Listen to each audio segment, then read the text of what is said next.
विपत्ति लोक के महारक्तिम किले के कुछ ही योद्धाओं को मार पाया। इसके अलावा लोहिया ने अपने सप्तम विपत्ति दिव्य अस्त्र लंबी तलवार का उपयोग करके उसकी कई जादुई तलवारों को बीच से काट दिया था। अब उनकी स्थिति बेहद गंभीर हो चुकी थी। ये देखकर सबके दिल बैठ गए। क्या वे सचमुच आज यहां मरने वाले थे? यद्यपि उनके भीतर आक्रोश की लहर दौड़ रही थी, लेकिन इस स्थिति के सामने वे पूरी तरह से असहाय थे। हा हा हा, तो क्या हुआ अगर तुम्हारे पास ये विशाल नीली ढाल है? अंत में तुम मौत से नहीं बच सकते। श्वेत वस्त्रधारी विराट और अन्य लोगों को अपने और महारक्तिम किले के योद्धाओं के संयुक्त हमले के तहत गंभीर रूप से घायल और खून ठूकते हुए देखकर लोहिया अहंकार से हंसा। चींटियों का झुंड मुझसे टकराने की जुर्रत करता है, सच में अपनी औकात भूल गए हो। लोहिया की बातें सुनकर हर कोई केवल एक कड़वी मुस्कान ही दे सका। इस क्षण उनमें लोहिया की बातों का जवाब देने की कोई ताकत नहीं बची थी।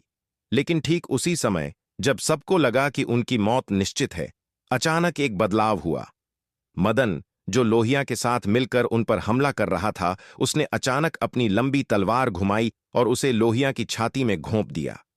इस अचानक हुए हमले ने सबको स्तब्ध कर दिया। क्या मदन महारक्तिम किले का सदस्य नहीं था? वह लोहिया पर हमला क्यों कर रहा था? लोहिया भी इस अप्रत्याशित घटना से उतना ही हैरान था। उसने सपने में भी नहीं सोचा था कि मदन उस पर पीछे से वार करेगा। अचानक हुए इस प्रहार से वह खुद को बचा भी नहीं पाया और मदन की तलवार उसके शरीर के आर पार हो गई। मदन, क्या तू पागल हो गया है? तेरी मुझ पर हमला करने की हिम्मत कैसे हुई? लोहिया ने मदन को घूरते हुए क्रोध और सदमे में चिल्लाकर कहा। लोहिया के सवालों के सामने मदन चुप रहा। जब उसने श्वेत वस्त्रधारी विराट को भयानक संकट में देखा तो वह और संकोच नहीं कर सका। अगर उसने हस्तक्षेप नहीं किया तो श्वेत वस्त्रधारी विराट सच में लोहिया के हाथों मारा जाएगा। विराट ने उसके साथ अच्छा व्यवहार किया था, वह बस चुपचाप खड़े होकर यह सब नहीं देख सकता था। इसके अलावा जब विराट ने उसे अपने अधीन किया था तो उसने उसकी आत्मा में एक बहुत ही शक्तिशाली प्रतिबंध लगा दिया था। अगर विराट की मृत्यु हो गई तो वह भी जीवित नहीं बचेगा। चूंकि उसे वैसे भी मरना ही था तो क्यों न वह लड़कर मरे। अगर वह लोहिया को मार सके तो वह और श्वेत वस्त्रधारी विराट दोनों बच जाएंगे और उन्हें बड़ा श्रेय मिलेगा और विराट से इनाम भी मिलेगा। इसलिए इस महत्वपूर्ण क्षण में मदन ने पलटवार करने का विकल्प चुना। सौभाग्य से उसका हमला सफल रहा। मदन ने अपनी लंबी तलवार निकाली लोहिया का काम तमाम करने के इरादे से, लेकिन उसी क्षण लोहिया ने अपनी पूरी ताकत जुटाई और मदन पर वार कर दिया। तलवार की तेज रोशनी मदन की ओर झपटी। इस प्रहार में लोहिया का पूरा क्रोध और भयानक शक्ति समाहित थी। यह ठीक नहीं है। यह देखकर मदन मन ही मन घबरा गया। लोहिया का प्रहार इतना भयानक था कि वह उसका सामना नहीं कर सकता था। मदन तेजी से पीछे हटा, प्रहार से बचने की पूरी कोशिश की, लेकिन दुर्भाग्य से वह अविश्वसनीय रूप से तेज तलवार किसी साए की तरह उसके पीछे आ गई।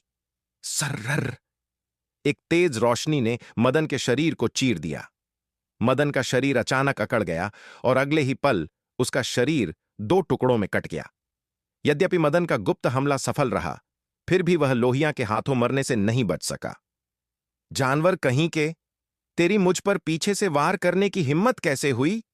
तुझे एक ही वार में मारना बहुत आसान मौत है। लोहिया ने मदन के शरीर को आसमान से दो टुकड़ों में गिरते हुए देखा और उसकी आंखों में जलता हुआ क्रोध था। मदन को मारने के बाद भी उसका गुस्सा शांत नहीं हुआ था। लोहिया मुड़ा, श्वेत वस्त्रधारी विराट और अन्य लोगों पर एक और हमला करने के इरादे से। लेकिन ठीक इसी समय एक अविश्वसनीय रूप से तेज रोशनी अकल्पनीय गति से उसकी ओर आई। इस भयानक गति ने लोहिया को प्रतिक्रिया करने का कोई समय नहीं दिया और वह बाण उसके आर पार हो गया। लोहिया ने अपना सिर झुकाया, अपनी छाती में हुए उस विशाल छेद को घूरते हुए उसका चेहरा अविश्वास से विकृत हो गया। तुमने सच में पवन देव बाण विद्या में महारत हासिल कर ली है। लोहिया ने श्वेत वस्त्रधारी विराट को घूरा, उसकी आंखों में आतंक और अविश्वास भरा था। उसने कभी सपने में भी नहीं सोचा था कि विराट ने पवन देव बाण विद्या में महारत हासिल कर ली है। और तो और उसने पवन देव बाण विद्या के दूसरे खंड में महारत हासिल कर ली थी। यह कैसे हो सकता है? पवन देव बाण विद्या में महारत हासिल करने की कठिनाई जगजाहिर थी। यह छोटा सा जानवर इसमें कैसे महारत हासिल कर सकता है?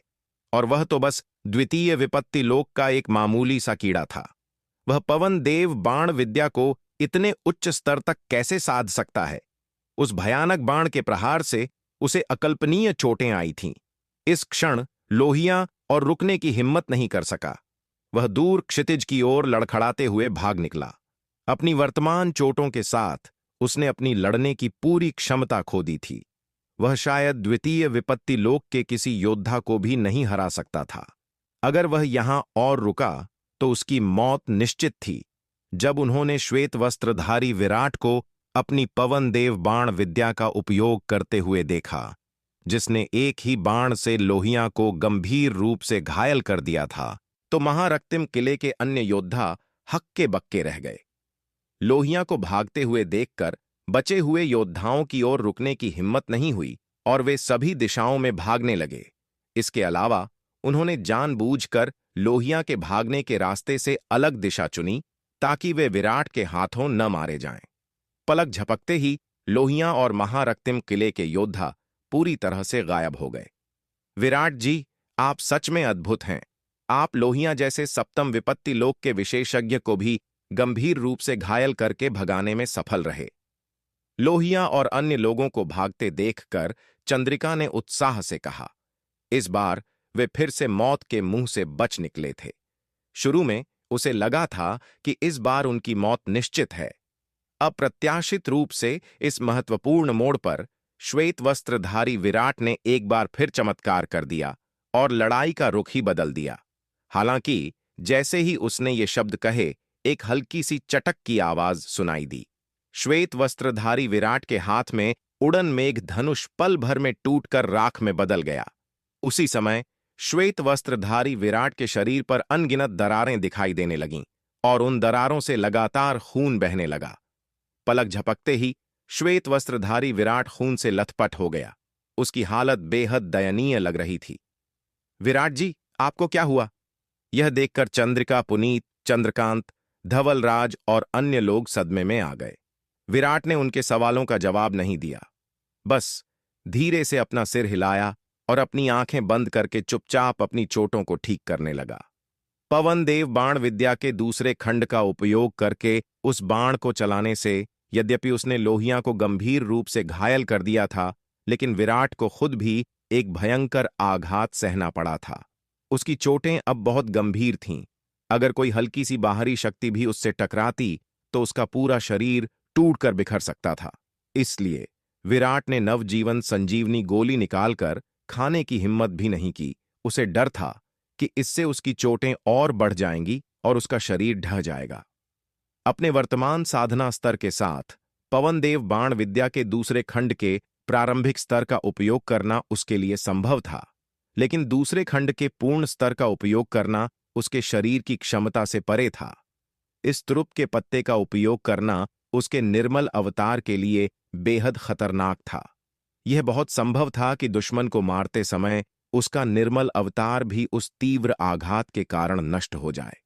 जब उसने इस प्रहार का उपयोग किया तो पंचम विपत्ति दिव्य अस्त्र उड़न मेघ धनुष भी उस भयानक शक्ति का सामना नहीं कर सका और राख में बदल गया। उसने जो आघात सहा था उसकी गंभीरता अकल्पनीय थी। हालांकि इस त्रुप के पत्ते का उपयोग करने के गंभीर परिणामों को जानने के बावजूद श्वेत वस्त्रधारी विराट ने अंततः इसे चुनने का फैसला किया, क्योंकि अगर वह इस त्रुप के पत्ते का उपयोग नहीं करता तो वह लोहिया और महारक्तिम किले के योद्धाओं की घेराबंदी में निश्चित रूप से मारा जाता। इसके अलावा न केवल उसका निर्मल अवतार मारा जाता, बल्कि चंद्रिका, पुनीत, चंद्रकांत और अन्य लोग भी लोहिया और महारक्तिम किले के अन्य योद्धाओं के हाथों मारे जाते। इसलिए जब मदन ने एक गुप्त हमला किया और उसके लिए वह छोटा सा अवसर पैदा किया, तो श्वेत वस्त्रधारी विराट ने बिना किसी हिचकिचाहट के इस प्रहार को अंजाम दिया। इससे पहले लोहिया के लगातार हमलों के कारण उसे अपनी पवन देव बाण विद्या का उपयोग करने का कोई मौका नहीं मिला था। अगर मदन ने हस्तक्षेप नहीं किया होता तो उसका भी आज अंत हो जाता। दुर्भाग्य से जहां मदन ने उसके लिए यह मौका बनाया था, वहीं वह खुद लोहिया के हाथों मारा गया, जिससे विराट को गहरा पछतावा और दुख हुआ। उसके सामने आत्मसमर्पण करने के बाद मदन काफी वफादार रहा था और लगन से उसके आदेशों का पालन करता था। यद्यपि मदन मूल रूप से महारक्तिम किले का था, लेकिन विराट उसे पहले ही अपना मान चुका था। इस क्षण मदन उसे बचाने के लिए मर गया था और विराट स्वाभाविक रूप से अत्यधिक दुख और पीड़ा महसूस कर रहा था। यह देखकर कि विराट की चोटों में सुधार का कोई संकेत नहीं दिख रहा है, चंद्रिका के भीतर चिंता और घबराहट की लहर दौड़ गई। उसने तृतीय विपत्ति स्तर की एक नवजीवन संजीवनी गोली निकाली और उसे उसके होंठों के पास ले जाकर पूछा, विराट जी, यह एक नवजीवन संजीवनी गोली है, क्या आप इसे अब खा सकते हैं? चंद्रिका की बात सुनकर विराट ने धीरे से अपनी आंखें खोलीं। उसने चंद्रिका द्वारा दी गई गोली की ओर देखा, फिर अपना मुंह खोला और उसे निगल लिया। उसे केवल इस बात का डर था कि गोली निकालने के लिए हिलने डुलने से उसकी चोटें बढ़ जाएंगी और उसका शरीर ढह जाएगा। ऐसा नहीं था कि वह इसे खा नहीं सकता था। अब जब चंद्रिका ने उसे यह गोली दे दी थी, तो वह स्वाभाविक रूप से मना नहीं करेगा। गोली निगलने के बाद विराट की चोटें धीरे धीरे बिगड़ना बंद हो गईं और धीरे धीरे ठीक होने लगीं। श्वेत वस्त्रधारी विराट के शरीर की दरारों को पूरी तरह से ठीक होने में एक पूरा दिन लग गया। हालांकि इससे केवल उसकी बाहरी चोटें ही ठीक हुई थीं। उसकी अंदरूनी चोटें अभी भी पूरी तरह से ठीक होने से बहुत दूर थीं। तृतीय विपत्ति स्तर की नवजीवन संजीवनी गोली के शक्तिशाली औषधीय प्रभावों के बावजूद उसके ठीक होने की गति इतनी धीमी थी, जो उसकी चोटों की गंभीरता को दर्शाती थी। जब उसकी शारीरिक चोटें ठीक होने लगीं, तो श्वेत वस्त्रधारी विराट ने एक और तृतीय विपत्ति स्तर की नवजीवन संजीवनी गोली निकाली और उसे निगल लिया। उसकी चोटों की गंभीरता को देखते हुए एक तृतीय विपत्ति स्तर की नवजीवन संजीवनी गोली पूरी तरह से ठीक करने के लिए पर्याप्त नहीं थी। गोली खाने के बाद श्वेत वस्त्रधारी विराट जमीन पर पालथी मारकर बैठ गया, अपनी आंखें बंद कर लीं और चुपचाप अपनी ऊर्जा को प्रवाहित करके ठीक होने लगा। यह देखकर चंद्रिका, पुनीत और अन्य लोगों ने उसे परेशान करने की हिम्मत नहीं की, बल्कि उसकी रक्षा करते हुए चुपचाप उसके पास खड़े रहे। उन्होंने भी इस अवसर का लाभ उठाते हुए अपनी खुद की चोटों को ठीक करने के लिए नवजीवन संजीवनी गोलियां खाईं। इस लड़ाई में वे भी गंभीर रूप से घायल हो गए थे। लोहिया अपने भारी घावों को घसीटते हुए अंततः आधे दिन तक उड़ने के बाद और टिक नहीं सका। उसकी चोटें भड़क उठीं और वह आसमान से गिर पड़ा। लोहिया ने पीछे मुड़कर देखा और यह देखकर कि कोई उसका पीछा नहीं कर रहा है, उसने राहत की सांस ली, कुछ उपचार की गोलियां निकालीं और अपनी ऊर्जा को प्रवाहित करके ठीक होने के लिए अपनी आंखें बंद कर लीं। दुर्भाग्य से श्वेत वस्त्रधारी विराट के बाण ने उसे बहुत बुरी तरह से घायल कर दिया था और उपचार की गोलियों के बावजूद उसके ठीक होने की गति अभी भी बहुत धीमी थी। जैसे ही लोहिया ठीक होने के लिए अपनी आंखें बंद कर रहा था, उसने अचानक अपने बगल में कदमों की आहट सुनी। लोहिया चौंक गया और जल्दी से अपनी आंखें खोलीं तो देखा कि वह शीतला थी, जो उसका पीछा करते हुए उसके सामने प्रकट हुई थी। यह देखकर कि वह शीतला थी, लोहिया ने राहत की एक हल्की सांस ली। उसी समय वह गुस्से की एक लहर को महसूस करने से खुद को नहीं रोक पाया। इस बार न केवल मदन ने उसे धोखा दिया, एक महत्वपूर्ण क्षण में उस पर गुप्त हमला किया, बल्कि महारक्तिम किले के अन्य योद्धाओं ने भी उसे गंभीर रूप से घायल होने पर छोड़ दिया। सभी अपनी जान बचाने के लिए अकेले भाग गए। कोई एक भी उसकी देखभाल करने नहीं आया। अंत में वह शीतला ही थी जो उसके पास रुकी, जिससे उसे कुछ सांत्वना मिली। एक बार जब वह ठीक हो जाएगा तो वह उन कमीनों से एक एक करके हिसाब चुकता करने के लिए दृढ़ संकल्पित था। शीतला, तुम सही समय पर आई हो। मुझे अपनी चोटों को ठीक करने के लिए एकांतवास में जाना होगा। तुम पास ही रुकना और मेरी रक्षा करना, लोहिया ने शीतला की ओर देखते हुए कहा। हालांकि शीतला ने उसकी बातों को अनसुना कर दिया और इसके बजाय अपना हाथ आगे बढ़ाया और एक लंबी तलवार का जादुई अस्त्र निकाल लिया। यह देखकर लोहिया चौंक गया। उसने शीतला को अत्यधिक क्रोध से देखा और पूछा, शीतला, तुम क्या करना चाहती हो? मैं क्या करना चाहती हूं? लोहिया की बात सुनकर शीतला अचानक पागलों की तरह हंसने लगी। लोहिया, तुम्हें क्या लगता है कि मैं क्या करना चाहती हूं? इन वर्षों में लोहिया ने उसे अनगिनत अपमान सहने के लिए मजबूर किया था, जिससे उसे अकल्पनीय पीड़ा हुई थी। उसने लंबे समय से उसके लिए एक गहरा नफरत का भाव पाला हुआ था। दुर्भाग्य से लोहिया की ताकत बहुत अधिक थी। वह उससे बदला लेने के बारे में सोच भी नहीं सकती थी। उसके हाथों वह मर भी नहीं सकती थी। लेकिन अब भगवान की आंखें खुली थीं और उसे आखिरकार बदला लेने का मौका मिल गया था। शीतला, तुम्हारी मुझे मारने की हिम्मत कैसे हुई? मत भूलो, तुम पर मेरा प्रतिबंध लगा है। अगर मैं मर गया तो तुम भी नहीं बचोगी। पागल सी लग रही शीतला को देखकर लोहिया घबरा गया और जल्दी से चेतावनी देते हुए चिल्लाया।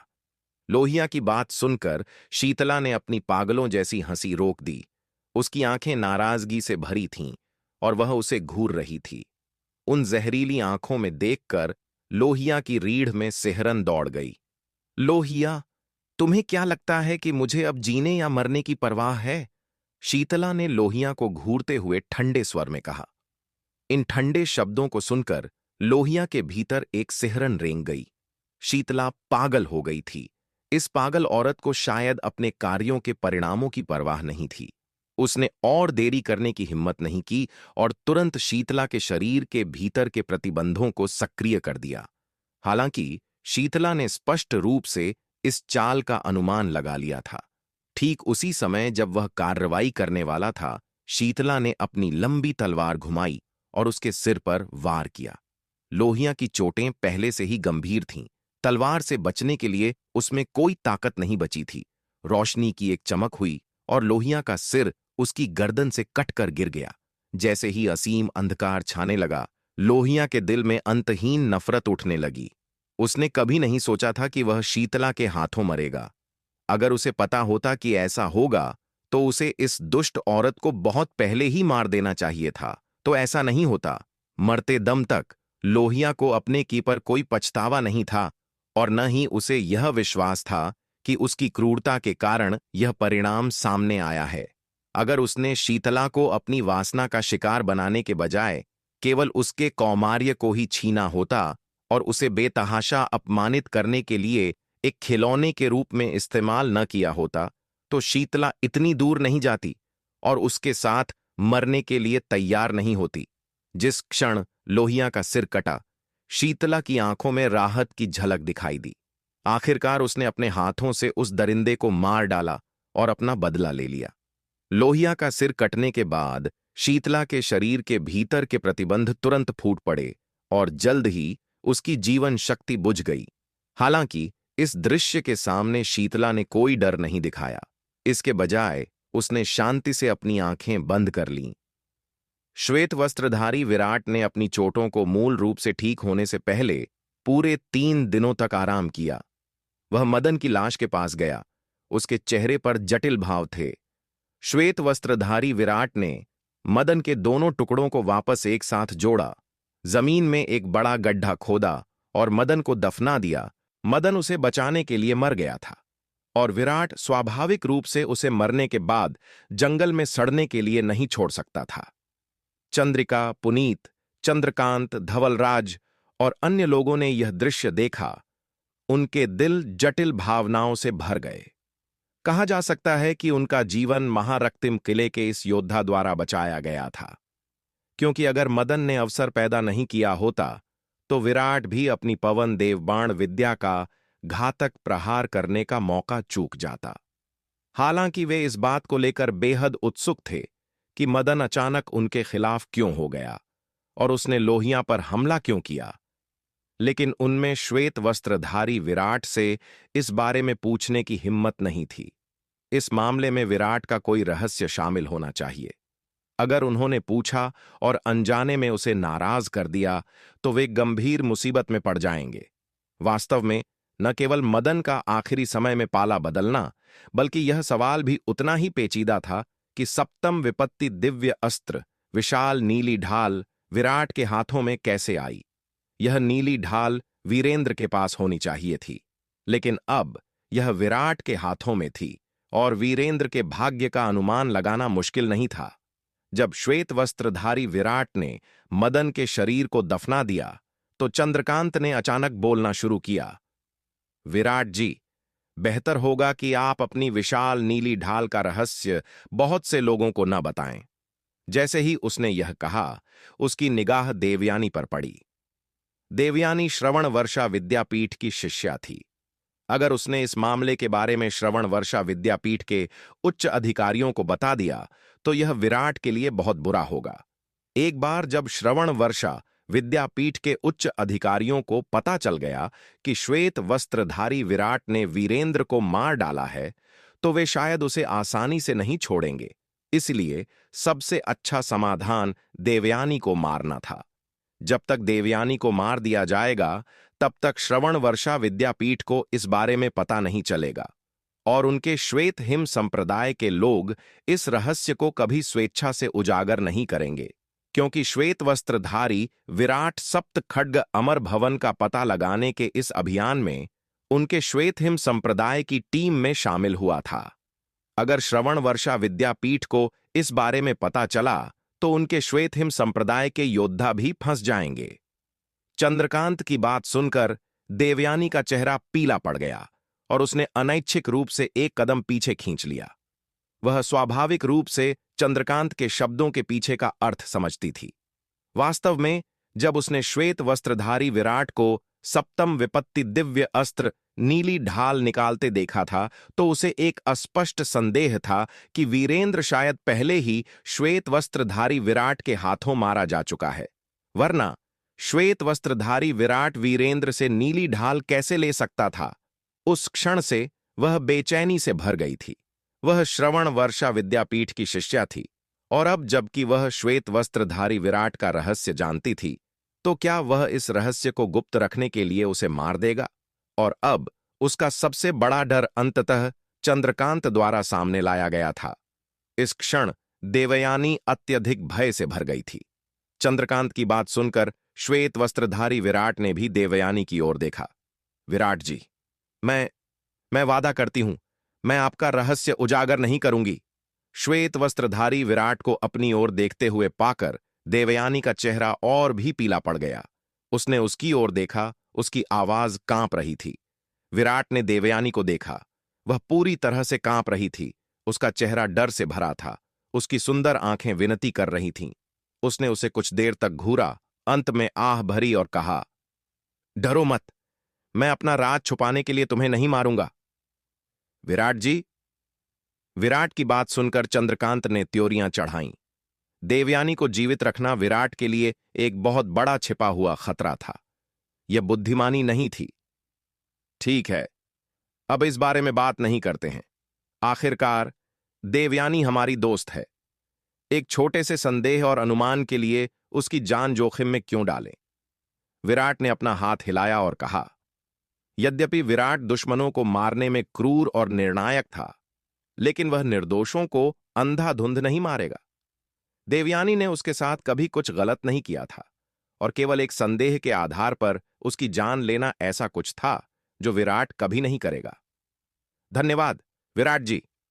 विराट की बात सुनकर देवयानी कांप उठी। वह अपनी गहरी कृतज्ञता के आंसू नहीं रोक पाई। उसी क्षण वह विराट के सामने घुटनों के बल बैठ गई, गहराई से सिर झुकाया और बार बार उसका धन्यवाद किया। अगर कोई जीवित रह सकता है तो कोई मरना नहीं चाहता। वह स्वाभाविक रूप से अविश्वसनीय रूप से आभारी थी कि विराट ने उसे बख्श दिया था। देवयानी, तुम्हें ऐसा करने की आवश्यकता नहीं है। यह देखकर श्वेत वस्त्रधारी विराट ने उसे उठाने के लिए हाथ बढ़ाया और कहा, तुमने कभी मेरे साथ कुछ गलत नहीं किया है और मैं बिना किसी कारण के तुम्हारी जान नहीं लूंगा। हालांकि मैं देवयानी से अपना वादा निभाने के लिए भी कहता हूं, अन्यथा हम अब से दुश्मन होंगे। निर्दोष लोगों को अंधाधुंध न मारना विराट की सीमा रेखा और उसका सिद्धांत था। विराट जी, आश्वस्त रहें, मैं बिल्कुल भी आपका रहस्य उजागर नहीं करूंगी। देवयानी ने तुरंत उसे आश्वासन दिया। यह सबसे अच्छा है। श्वेत वस्त्रधारी विराट ने सिर हिलाया। देवयानी का आश्वासन मिलने के बाद विराट ने इस मामले पर ध्यान नहीं दिया। उसने न तो देवयानी को उसे रोकने के लिए स्वर्गीय मार्ग की शपथ दिलाई और न ही उस पर कोई प्रतिबंध लगाया। देवयानी सप्त खड्ग अमर भवन में उनके साथ कई वर्षों से थी। आखिरकार वह एक साथी थी, दुश्मन नहीं। विराट बिना किसी कारण के एक साथी के साथ ऐसा करने को तैयार नहीं था। बेशक सबसे महत्वपूर्ण बात यह थी कि तलवार संप्रदाय के पास अब आत्मरक्षा की पर्याप्त क्षमता थी। यहां तक कि श्रवणवर्षा विद्यापीठ जैसी विशाल शक्ति के खिलाफ भी।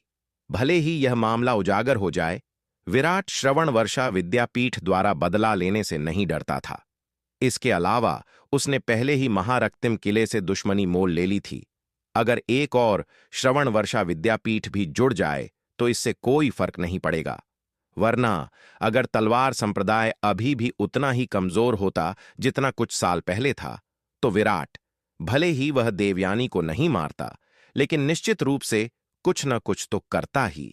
कम से कम वह देवयानी की आत्मा में एक प्रतिबंध लगाता और फिर उसे तब हटाता जब तलवार संप्रदाय की ताकत श्रवणवर्षा विद्यापीठ का मुकाबला करने के लिए पर्याप्त हो जाती।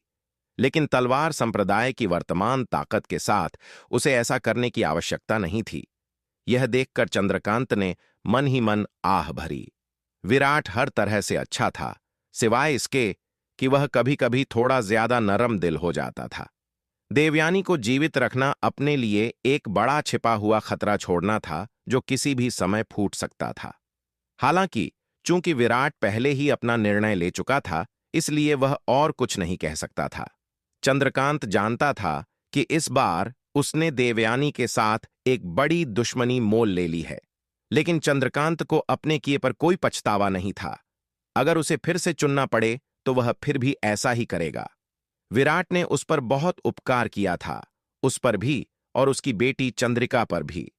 यद्यपि चंद्रकांत शायद ही कभी मौखिक रूप से अपना आभार व्यक्त करता था, लेकिन इसका मतलब यह नहीं था कि वह इस उपकार के प्रति उदासीन था। विराट ने उस पर और उसकी बेटी चंद्रिका पर जो अपार कर्ज चढ़ाया था, उसे देखते हुए अपनी जान देकर भी उसे चुकाना अत्यधिक नहीं होगा। देवयानी के साथ केवल दुश्मनी की तो बात ही छोड़ दें। दोस्तों, मैं अभी आगे बढ़ने की योजना नहीं बना रहा हूं।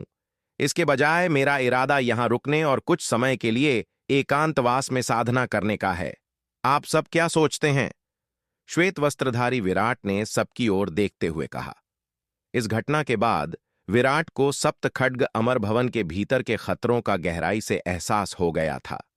अगर वे आगे बढ़ते रहे तो शायद वे अगले सप्तम विपत्ति लोक के विशेषज्ञ से बचने के लिए इतने भाग्यशाली न हो। इसलिए श्वेत वस्त्रधारी विराट ने पहले बैंगनी आत्मा शोधन तकनीक के 19वें स्तर तक पहुंचने का फैसला किया। विराट जी, जो भी निर्णय लेंगे मैं आपका समर्थन करूंगी। श्वेत वस्त्रधारी विराट की बात सुनकर चंद्रिका ने बिना किसी हिचकिचाहट के कहा, मैं भी। विराट जी जहां भी जाएंगे मैं उनके पीछे चलूंगी। देवयानी ने भी जल्दी से कहा। विराट भाई, मुझे आपके निर्णय पर स्वाभाविक रूप से कोई आपत्ति नहीं है, पुनीत ने मुस्कुराते हुए कहा। चंद्रकांत, धवलराज और सारिका को भी विराट के फैसले पर स्वाभाविक रूप से कोई आपत्ति नहीं थी।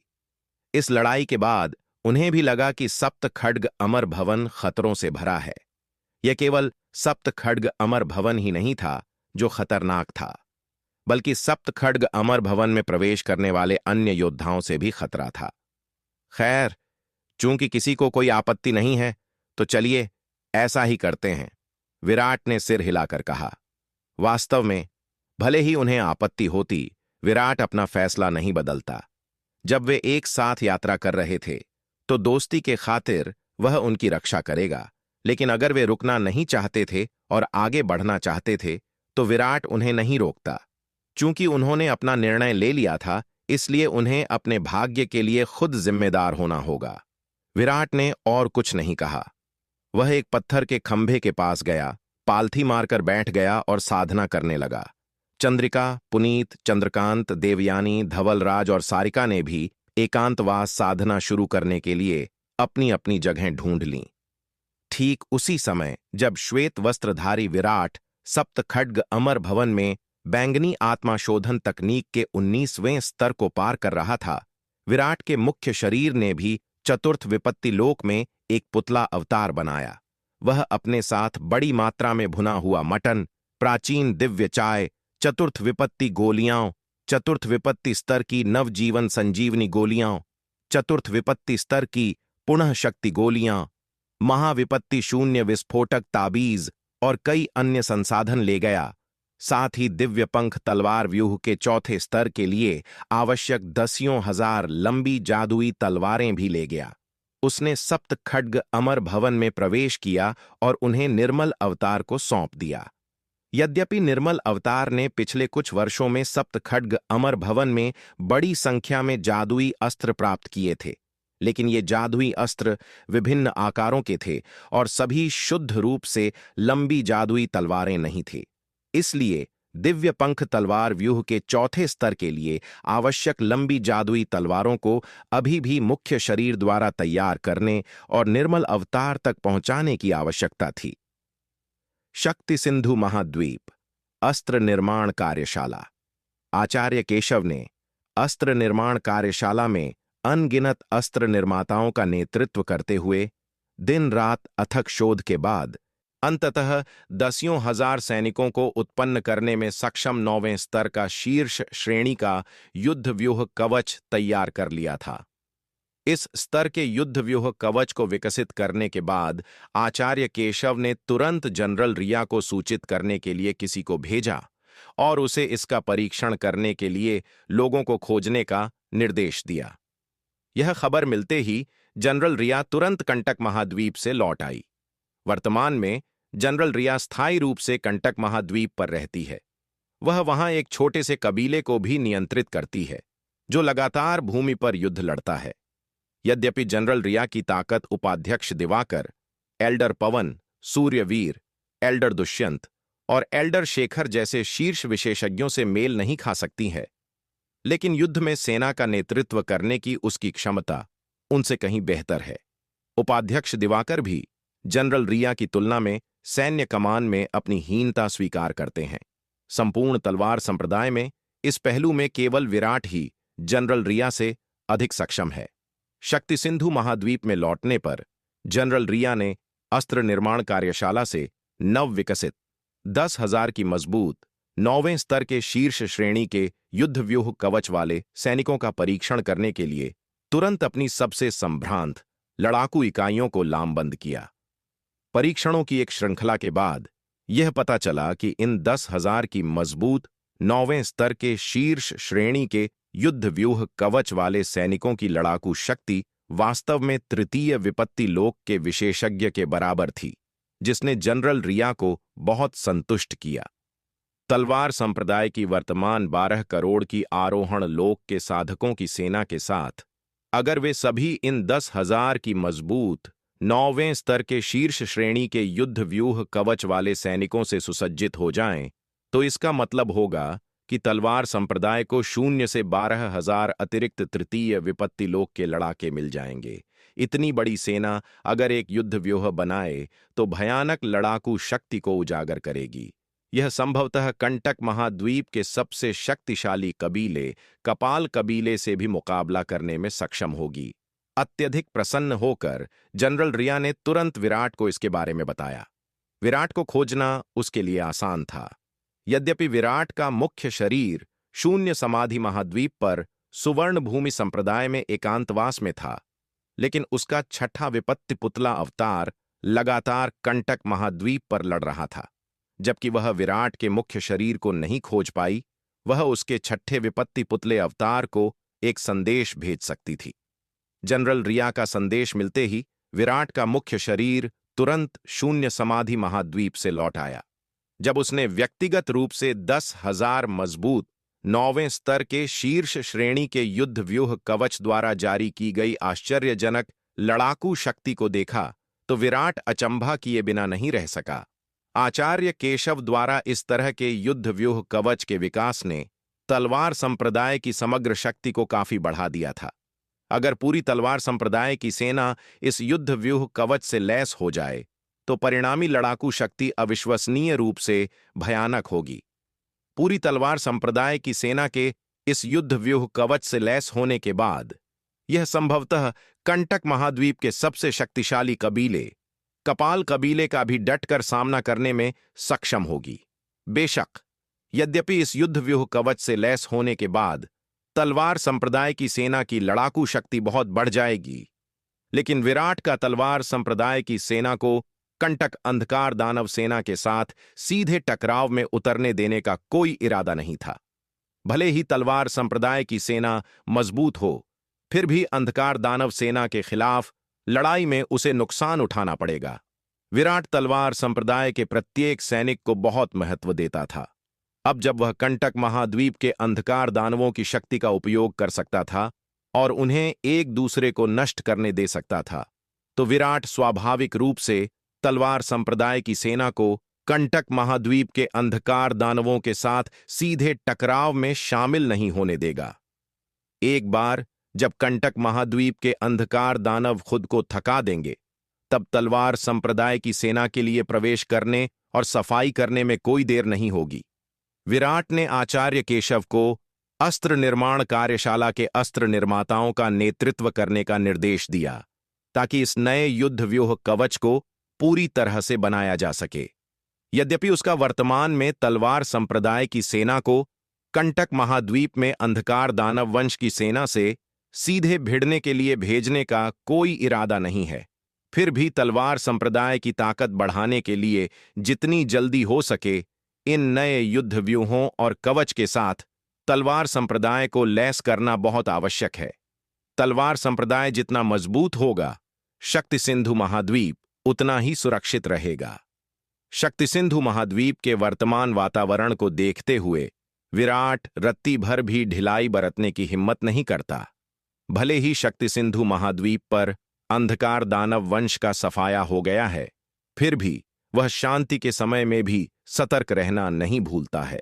आचार्य केशव को निर्देश देने के बाद विराट एकांतवास में साधना करने के लिए सुवर्ण भूमि संप्रदाय में लौट आया। शक्ति सिंधु महाद्वीप के बाहर स्वरा बादल नाव के डेक पर बैठी थी, इत्मीनान से भुना हुआ मटन खा रही थी और प्राचीन दिव्य चाय पी रही थी। जब उसने अपने हाथ में भुने हुए मटन का टुकड़ा खत्म कर लिया, तो वह जादुई थैले से और भुना हुआ मटन निकालने ही वाली थी, लेकिन जब उसने अपना हाथ आगे बढ़ाया तो उसे कुछ नहीं मिला। अरे, सब खत्म हो गया? स्वरा हैरान रह गई। उसने जादुई थैला उठाया और बार बार उसकी जांच की, यह पाते हुए कि अंदर का भुना हुआ मटन सच में खत्म हो गया था। इसे कई सालों तक खाने के बाद उसने आखिरकार विराट द्वारा दिए गए 1 करोड़ किलो भुने हुए मटन को खत्म कर ही दिया था। इतनी जल्दी सब खत्म हो गया? ये वास्तव में ज्यादा दिन नहीं चलता है। ये देखकर स्वरा खुद से बड़बड़ाई। हालांकि उसने इस बात पर विचार नहीं किया कि पिछले कुछ वर्षों से वह लगभग दिन रात भुना हुआ मटन खा रही थी।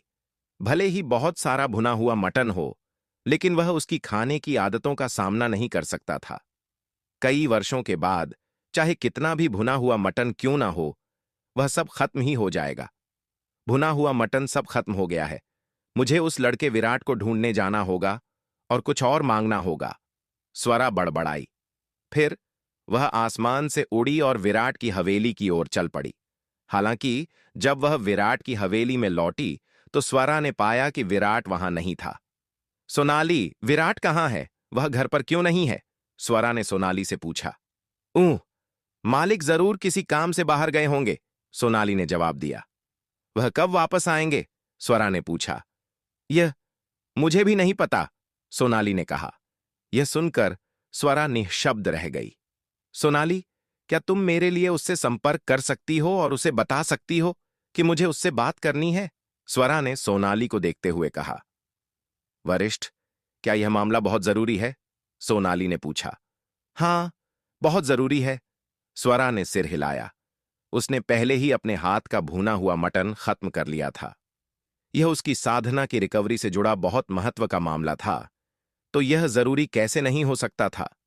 उस 1 करोड़ किलो भुने हुए मटन को खाने के बाद उसकी वर्तमान ताकत अमरलोक के दूसरे स्तर तक ठीक हो गई थी। इतनी गंभीर चोटों के साथ कुछ ही वर्षों में अमरलोक के दूसरे स्तर तक ठीक होना अविश्वसनीय था, और यह सब उन भुने हुए मटन की बदौलत था। ठीक है, मैं आपके लिए मालिक से संपर्क करने की कोशिश करूंगी, सोनाली ने कहा। उसके पास कोई और विकल्प नहीं था। फिर उसने अपना संचार टोकन निकाला और विराट से संपर्क करने की कोशिश की। हालांकि काफी देर तक कोशिश करने के बाद भी वह उस तक नहीं पहुंच सकी। जाहिर है, विराट वर्तमान में शक्ति सिंधु महाद्वीप पर नहीं था। वरिष्ठ, मैं अभी मालिक से संपर्क नहीं कर पा रही हूं। मुझे डर है कि वह वर्तमान में शक्ति सिंधु महाद्वीप पर नहीं है, सोनाली ने स्वरा की ओर देखते हुए असहाय स्वर में कहा। यह सुनकर स्वरा और भी निःशब्द रह गई। क्या तुम्हारे पास उससे संपर्क करने का कोई और तरीका है? स्वरा ने पूछा। मैं कोशिश करूंगी। यह देखकर कि स्वरा के पास विराट से बात करने के लिए कुछ महत्वपूर्ण लग रहा है, सोनाली के पास ऐसा कहने के अलावा कोई विकल्प नहीं था। फिर वह विराट से संपर्क करने में मदद मांगने के लिए यामिनी को खोजने के लिए संप्रदाय प्रमुख के भवन में गई। दुर्भाग्य से यामिनी को भी नहीं पता था कि विराट कहां गया है। कोई अन्य विकल्प न बचने पर सोनाली फिर से शालिनी को खोजने गई, लेकिन उसे उससे भी कोई परिणाम नहीं मिला। कई प्रभावशाली हस्तियों से संपर्क करने के बाद वह आखिरकार आयु तक पहुंची और उसे एक जवाब मिला। तुम वीरू भैया को ढूंढ रही हो?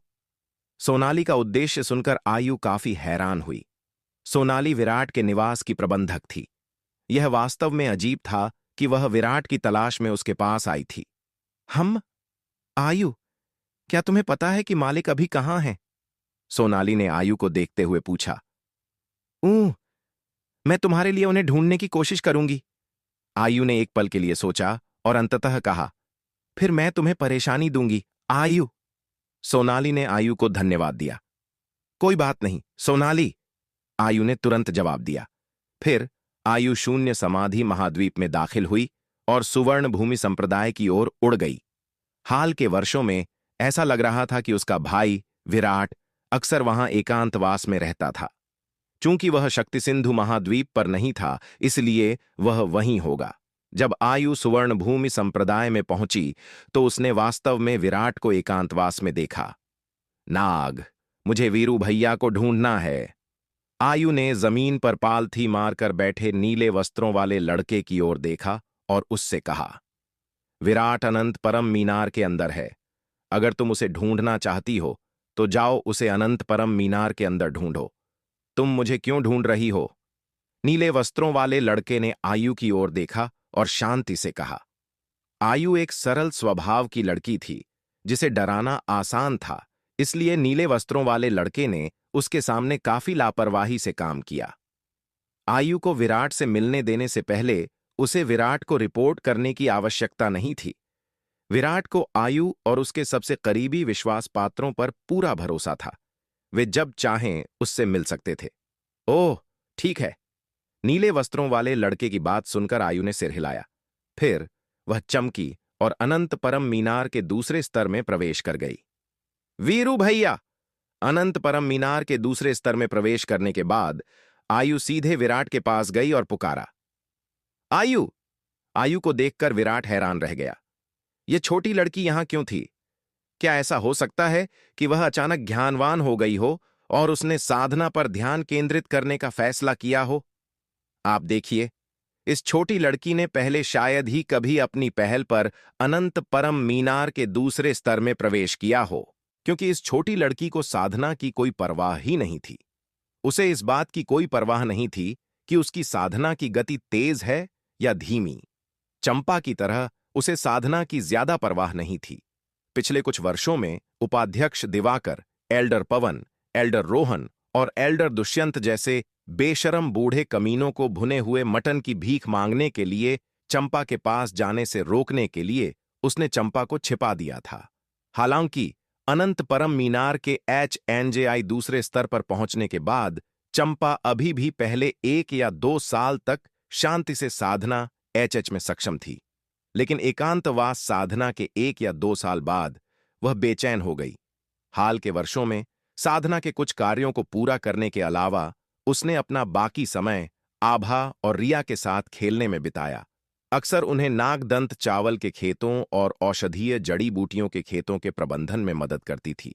उसकी राय में ये काम करना उबाऊ साधना से ज्यादा दिलचस्प था।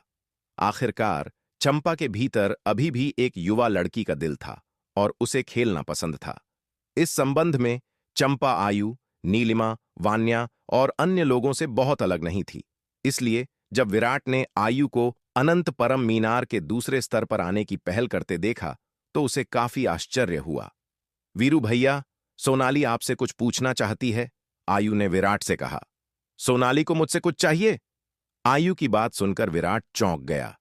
उसने शुरू में सोचा था कि आयु को आखिरकार रोशनी मिल गई है और अब से लगन से साधना करने का इरादा रखती है। हालांकि यह पता चला कि वह यहां सोनाली का संदेश देने आई थी। हां, सोनाली के पास आपसे बात करने के लिए कुछ महत्वपूर्ण लग रहा है, आयु ने कहा। विराट ने एक पल के लिए सोचा और जल्दी समझ गया कि यह शायद स्वरा के बारे में है।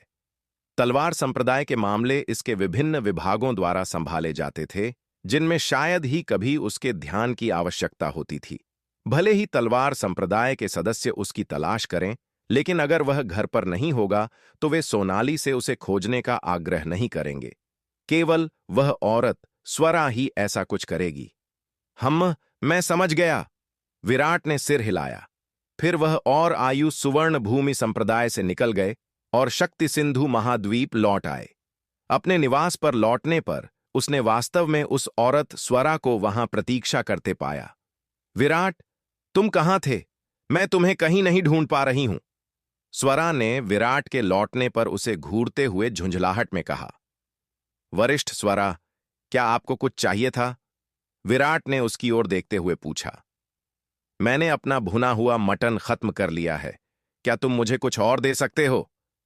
स्वरा ने कोई औपचारिकता नहीं दिखाई और सीधे मुद्दे पर आ गई। यह सुनकर विराट का चेहरा सख्त हो गया। लानत है, इस औरत की सच में और मांगने की हिम्मत है। पिछली बार उसने उसे 1 करोड़ किलो भुना हुआ मटन भेजा था और वह अभी भी संतुष्ट नहीं थी। उससे और मांगने की हिम्मत कर रही थी।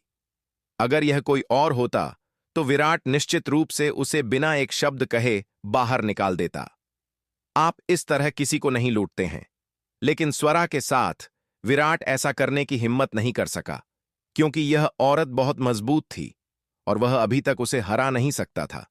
उसे नाराज करने और पीटे जाने से बचने के लिए विराट यद्यपि मन ही मन कोस रहा था, फिर भी सतह पर एक दोस्ताना चेहरा बनाए रखा। वरिष्ठ स्वरा, मेरा भुना हुआ मटन हवा से नहीं आता है, विराट ने एक जबरदस्ती की मुस्कान के साथ कहा। ठीक है, तुम्हें बस पैसे चाहिए। स्वरा ने उसे बात पूरी करने से पहले ही बीच में टोकते हुए कहा। ये लो 1000 अमर दिव्य स्फटिक और मुझे 1 करोड़ किलो भुना हुआ मटन दो। इसके साथ ही स्वरा ने एक स्थानिक जादुई अस्त्र निकाला और उसकी ओर उछाल दिया। 1000 अमर दिव्य स्फटिक किसी साधारण अमरलोक के विशेषज्ञ के लिए एक बहुत बड़ी संपत्ति होगी, लेकिन उसके लिए यह कुछ भी नहीं था। विराट ने जल्दी से जादुई अस्त्र को पकड़ लिया। उसने अपनी दिव्य चेतना से उसमें प्रवेश किया और देखा कि उसमें वास्तव में 1000 अमर दिव्य स्फटिक थे। यह देखकर विराट गहरी सांस लेने से खुद को नहीं रोक पाया और बमुश्किल अपने सदमे को दबा पाया। लानत है, एक रईस, और इतनी बेरहम रईस कि अमानवीय है। ये पूरे 1000 अमर दिव्य स्फटिक थे, धन की एक खगोलीय राशि। फिर भी इस औरत ने इसे लापरवाही से फेंक दिया, मानो ये 1000 अमर दिव्य स्फटिक उसके लिए कुछ भी नहीं थे, जैसे पानी उड़ेला जा रहा हो, बिल्कुल महत्वहीन। यह औरत आखिर कितनी अमीर थी? इस बार विराट पूरी तरह से दंग रह गया था। क्या हुआ विराट, कम लग रहे हैं? विराट की अवाक अभिव्यक्ति को देखकर स्वरा खुद को रोक नहीं पाई और एक व्यंग्यात्मक स्वर में पूछा। नहीं, नहीं, नहीं, थोड़ा सा भी कम नहीं है, बिल्कुल कम नहीं है। यह सुनकर विराट तुरंत अपने सदमे से बाहर आया और जल्दी से जवाब दिया। फिर उसने तुरंत 1 करोड़ किलो भुना हुआ मटन तृतीय विपत्ति दिव्य अस्त्र से बने जादुई थैले में स्थानांतरित कर दिया और उसे स्वरा को सौंपते हुए कहा, वरिष्ठ, यहां 1 करोड़ किलो भुना हुआ मटन है, कृपया इसे स्वीकार करें। स्वरा ने जादुई थैला ले लिया और अपनी दिव्य चेतना से उसमें प्रवेश किया। निश्चित रूप से जादुई थैले में भुने हुए मटन का एक पहाड़ था। यह देखकर स्वरा के अति सुंदर चेहरे पर अंततः संतुष्टि का भाव दिखाई दिया। वैसे विराट, क्या तुम मेरे आंगन में 26वें स्तर का तलवार संकल्प अभ्यास व्यूह स्थापित करने में मेरी मदद कर सकते हो? स्वरा ने विराट से कहा। विराट ने पहले उसके आंगन में जो 26वें स्तर का तलवार संकल्प अभ्यास व्यूह स्थापित किया था, उसे वह पूरी तरह से अवशोषित कर चुकी थी। इसलिए वह चाहती थी कि विराट उन बड़े पेड़ों का उपयोग करके उसके लिए एक और 26वें स्तर का तलवार संकल्प अभ्यास व्यूह स्थापित करे। यद्यपि उसकी ताकत अब अमरलोक के दूसरे स्तर तक ठीक हो गई थी, उस पर इस 26वें स्तर के तलवार संकल्प अभ्यास व्यूह का प्रभाव काफी कम हो गया था, लेकिन यह अभी भी कुछ नहीं से बेहतर था। स्वरा की बात सुनकर विराट तुरंत दंग रह गया। वरिष्ठ, क्या आप फिर से यहां रहने की योजना बना रही हैं? विराट ने स्वरा की ओर देखा और भ्रमित होकर पूछा। क्या यह औरत पहले ही उसके निवास से चली नहीं गई थी और अब वहां नहीं रह रही थी? वह अभी भी क्यों चाहती थी कि वह उसके आंगन में 26वें स्तर का तलवार संकल्प अभ्यास व्यूह स्थापित करे? अगर मैं वापस यहां नहीं रहूंगी तो कहां रहूंगी? स्वरा ने उसकी ओर देखा और झुंझलाकर कहा। जिस कारण से वह विराट से बच रही थी, वह यह था कि उसे डर था कि वह अपना मन बदल सकता है और 1 करोड़ किलो भुने हुए मटन वापस मांग सकता है। यद्यपि 1 करोड़ किलो भुना हुआ मटन केवल 1000 अमर दिव्य स्फटिक के लायक था, जो उसके लिए बहुत नहीं था, लेकिन विराट का फायदा उठाकर उसे काफी खुशी हुई। अब जब विराट द्वारा उसे दिया गया 1 करोड़ किलो भुना हुआ मटन सब खत्म हो गया था, तो उसे अब उससे बचने की आवश्यकता नहीं थी। इसलिए स्वाभाविक रूप से वह वहां वापस रहने के लिए लौट आएगी। विराट के निवास में रहना अंततः शक्ति सिंधु महाद्वीप के बाहरी हिस्सों में रहने की तुलना में अधिक आरामदायक था। वरिष्ठ, अगर आप शक्ति सिंधु महाद्वीप में कहीं भी रहना पसंद करती हैं, तो आप जो चाहें चुन सकती हैं, विराट ने झिझकते हुए कहा। इसके अलावा अगर वरिष्ठ शक्ति सिंधु महाद्वीप में अन्य स्थानों से संतुष्ट नहीं हैं, तो मैं आपके लिए एक विशेष महल भी बना सकता हूं। गारंटी है कि आपको संतुष्ट करूंगा। इस औरत का उसके निवास में रहना निश्चित रूप से अच्छी बात नहीं थी। उसके और स्वरा के बारे में अफवाहें पहले ही पूरे शक्ति सिंधु महाद्वीप में जंगल की आग की तरह फैल चुकी थीं, और वह वास्तव में इसे फिर से होते नहीं देखना चाहता था। रहने दो, मैं इन सब परेशानियों से बचने के लिए यहीं रहूंगी, स्वरा ने विराट की ओर देखते हुए कहा। उसके और विराट के बारे में अफवाहें पहले ही पूरे शक्ति सिंधु महाद्वीप में फैल चुकी थीं, और बाहर जाने से कुछ भी नहीं बदलेगा।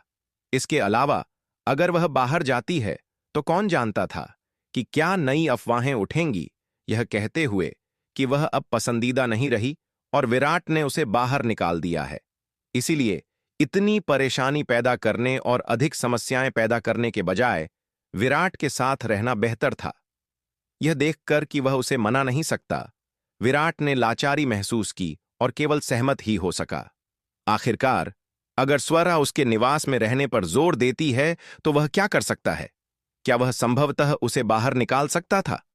उसके स्वभाव को देखते हुए उसे शक था कि अगर उसने ऐसा किया तो वह खुद को रोक नहीं पाएगी और सीधे उस पर हमला कर देगी। ऐसा कुछ न करना ही बेहतर है जिससे पिटाई खानी पड़े। विराट ने जाने से पहले स्वरा के आंगन में उसके लिए एक 26वें स्तर का तलवार संकल्प अभ्यास व्यूह स्थापित किया। अरे विराट, तुम फिर कहां जा रहे हो? स्वरा ने पूछा जब उसने विराट को जाते हुए देखा। वरिष्ठ, मुझे कुछ काम है और कुछ समय के लिए बाहर जाना है, विराट ने कहा। वह पहले ही उसके निवास पर कब्जा कर चुकी थी। अगर वह नहीं जाएगा तो क्या करेगा? वह स्वरा की नाक के नीचे साधना करने के लिए अनंत परम मीनार निकालकर उसके अंदर जाने की हिम्मत नहीं करेगा। विराट, तुम्हें हर दिन इतनी परेशानी क्यों होती है? स्वरा ने विराट की बात सुनकर असंतोष के साथ कहा। स्वरा की बात सुनकर विराट निःशब्द रह गया। इस औरत का स्वर एक प्रताड़ित और क्रोधित पत्नी की तरह क्यों लग रहा था?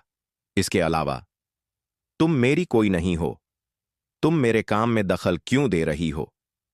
वह इस सवाल का जवाब कैसे दे सकता था? इसका जवाब देने का कोई तरीका नहीं था।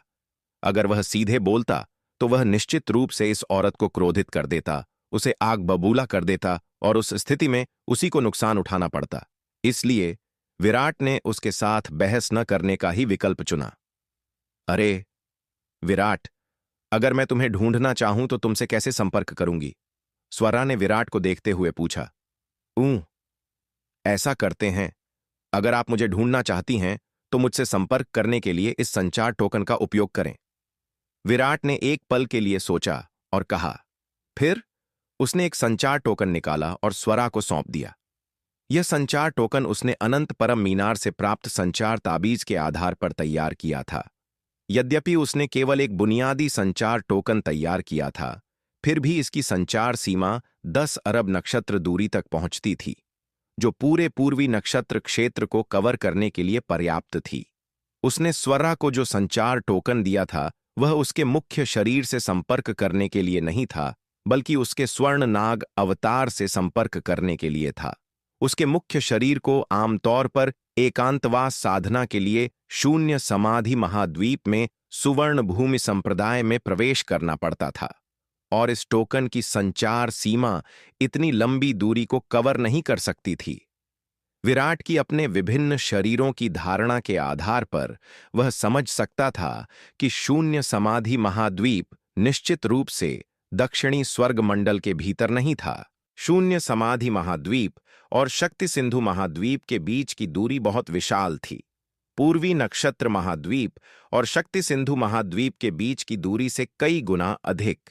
उसने जो संचार टोकन तैयार किया था वह शक्ति सिंधु महाद्वीप से पूर्वी नक्षत्र क्षेत्र में उसके स्वर्ण नाग अवतार से संपर्क कर सकता था, लेकिन वह शून्य समाधि महाद्वीप से उससे संपर्क नहीं कर सकता था। अगर स्वरा उसे ढूंढना चाहती थी तो वह बस उसके स्वर्ण नाग अवतार से संपर्क कर सकती थी। उसके तीनों शरीर विचारों में जुड़े हुए थे और समान यादें साझा करते थे। मूल रूप से वे एक ही व्यक्ति थे। एक बार जब उसके स्वर्ण नाग अवतार को पता चल जाता तो उसका असली रूप स्वाभाविक रूप से जान जाएगा। यह हुई ना बात? स्वरा ने यह देखकर संचार टोकन लिया और संतुष्टि के साथ सिर हिलाया। पहले यह आदमी हमेशा मायावी और रहस्यमयी रहता था। वह उसे कभी ढूंढ या उससे संपर्क नहीं कर पाती थी। अब इस संचार टोकन के साथ भविष्य में उससे संपर्क करना मेरे लिए बहुत आसान हो जाएगा। वरिष्ठ, क्या कुछ और है? विराट ने स्वरा से पूछा। नहीं, स्वरा ने अपना हाथ हिलाया। चूंकि वरिष्ठ को कुछ और नहीं चाहिए तो यह जूनियर विदा लेता है। विराट ने स्वरा को प्रणाम किया और चला गया। वह दक्षिणी महाद्वीप के स्थानिक स्थानांतरण व्यूह केंद्र की ओर चमका। स्थानिक स्थानांतरण व्यूह के माध्यम से शून्य समाधि महाद्वीप में प्रवेश करने के इरादे से जब अचानक उसने आसमान से कनिष्ठ अब विदा लेगा। विराट ने स्वरा को प्रणाम किया और वहां से निकल गया। वह दक्षिणी महाद्वीप के स्थानिक स्थानांतरण व्यूह केंद्र की ओर तेजी से बढ़ा। उसका इरादा इस व्यूह के माध्यम से शून्य समाधि महाद्वीप में प्रवेश करने का था। तभी उसने आसमान से एक आकृति को तेजी से अपनी ओर आते देखा। विराट ने ध्यान से देखा और पाया कि वह आकृति एल्डर योगिता की थी। वरिष्ठ योगिता, क्या हुआ? एल्डर योगिता को इस तरह हड़बड़ी में आते देख विराट खुद को पूछने से नहीं रोक पाया। हालांकि एल्डर योगिता ने उसके सवाल का कोई जवाब नहीं दिया, बल्कि वह सीधे शून्य समाधि महाद्वीप की ओर जाने वाले स्थानिक स्थानांतरण व्यूह में घुस गई और वहां से ओझल हो गई। यह देखकर विराट को अचंभा हुआ कि आखिर एल्डर योगिता को क्या परेशानी है। क्या वह षष्ठम विपत्ति लोक में प्रवेश करने वाली है? लेकिन अगर ऐसा है तो उनकी साधना की गति सचमुच अविश्वसनीय है। एल्डर योगिता को पंचम विपत्ति लोक में पहुंचे अभी केवल 4 या 5 साल ही हुए थे। महज 4-5 सालों में ही वह फिर से एक नए लोक में प्रवेश करने वाली थीं। यह गति वास्तव में असाधारण थी। मन में इन्हीं सवालों के साथ विराट भी तुरंत उस स्थानिक स्थानांतरण व्यूह में दाखिल हो गया। जब वह शून्य समाधि महाद्वीप के बैंगनी तलवार संप्रदाय में पहुंचा तो उसने सच में एल्डर योगिता को बैंगनी तलवार संप्रदाय के मुख्य शिखर पर खड़े देखा। उनके सिर के ऊपर घने विपत्ति के बादल तेजी से घिर रहे थे। यह नजारा देखकर विराट अंदर ही अंदर हैरान रह गया। एल्डर योगिता सचमुच षष्ठम विपत्ति लोक में प्रवेश करने वाली थीं। इस गति ने विराट को भी विस्मय में डाल दिया था। एल्डर योगिता की इस सफलता की खबर जंगल की आग की तरह फैल गई। शक्ति सिंधु महाद्वीप के कई योद्धा उनकी इस सफलता को देखने के लिए दौड़े चले आए। यहां तक कि कंटक महाद्वीप पर अंधकार दानव वंश से लड़ रहे उपाध्यक्ष दिवाकर, एल्डर पवन, एल्डर दुष्यंत, एल्डर शेखर और अन्य लोग भी खबर मिलते ही वापस लौट आए। एल्डर योगिता को इस मुकाम पर पहुंचते देख उपाध्यक्ष दिवाकर, एल्डर पवन, एल्डर दुष्यंत और एल्डर शेखर को थोड़ी शर्मिंदगी महसूस हुई। एक या दो बार उनसे पीछे रह जाना तो समझ आता था, लेकिन अब साधना में बार बार उनसे पिछड़ जाना सचमुच अपमानजनक था। बैंगनी तलवार संप्रदाय के मुख्य शिखर पर आसमान से आसमानी बिजली के झटके लगातार एल्डर योगिता पर गिर रहे थे। भुने हुए मांस की अद्भुत उपचार शक्ति के कारण एल्डर योगिता बिना किसी गंभीर चोट के इस स्वर्गीय विपत्ति से बच निकलीं और सफलतापूर्वक षष्ठम विपत्ति लोक में प्रवेश कर गईं।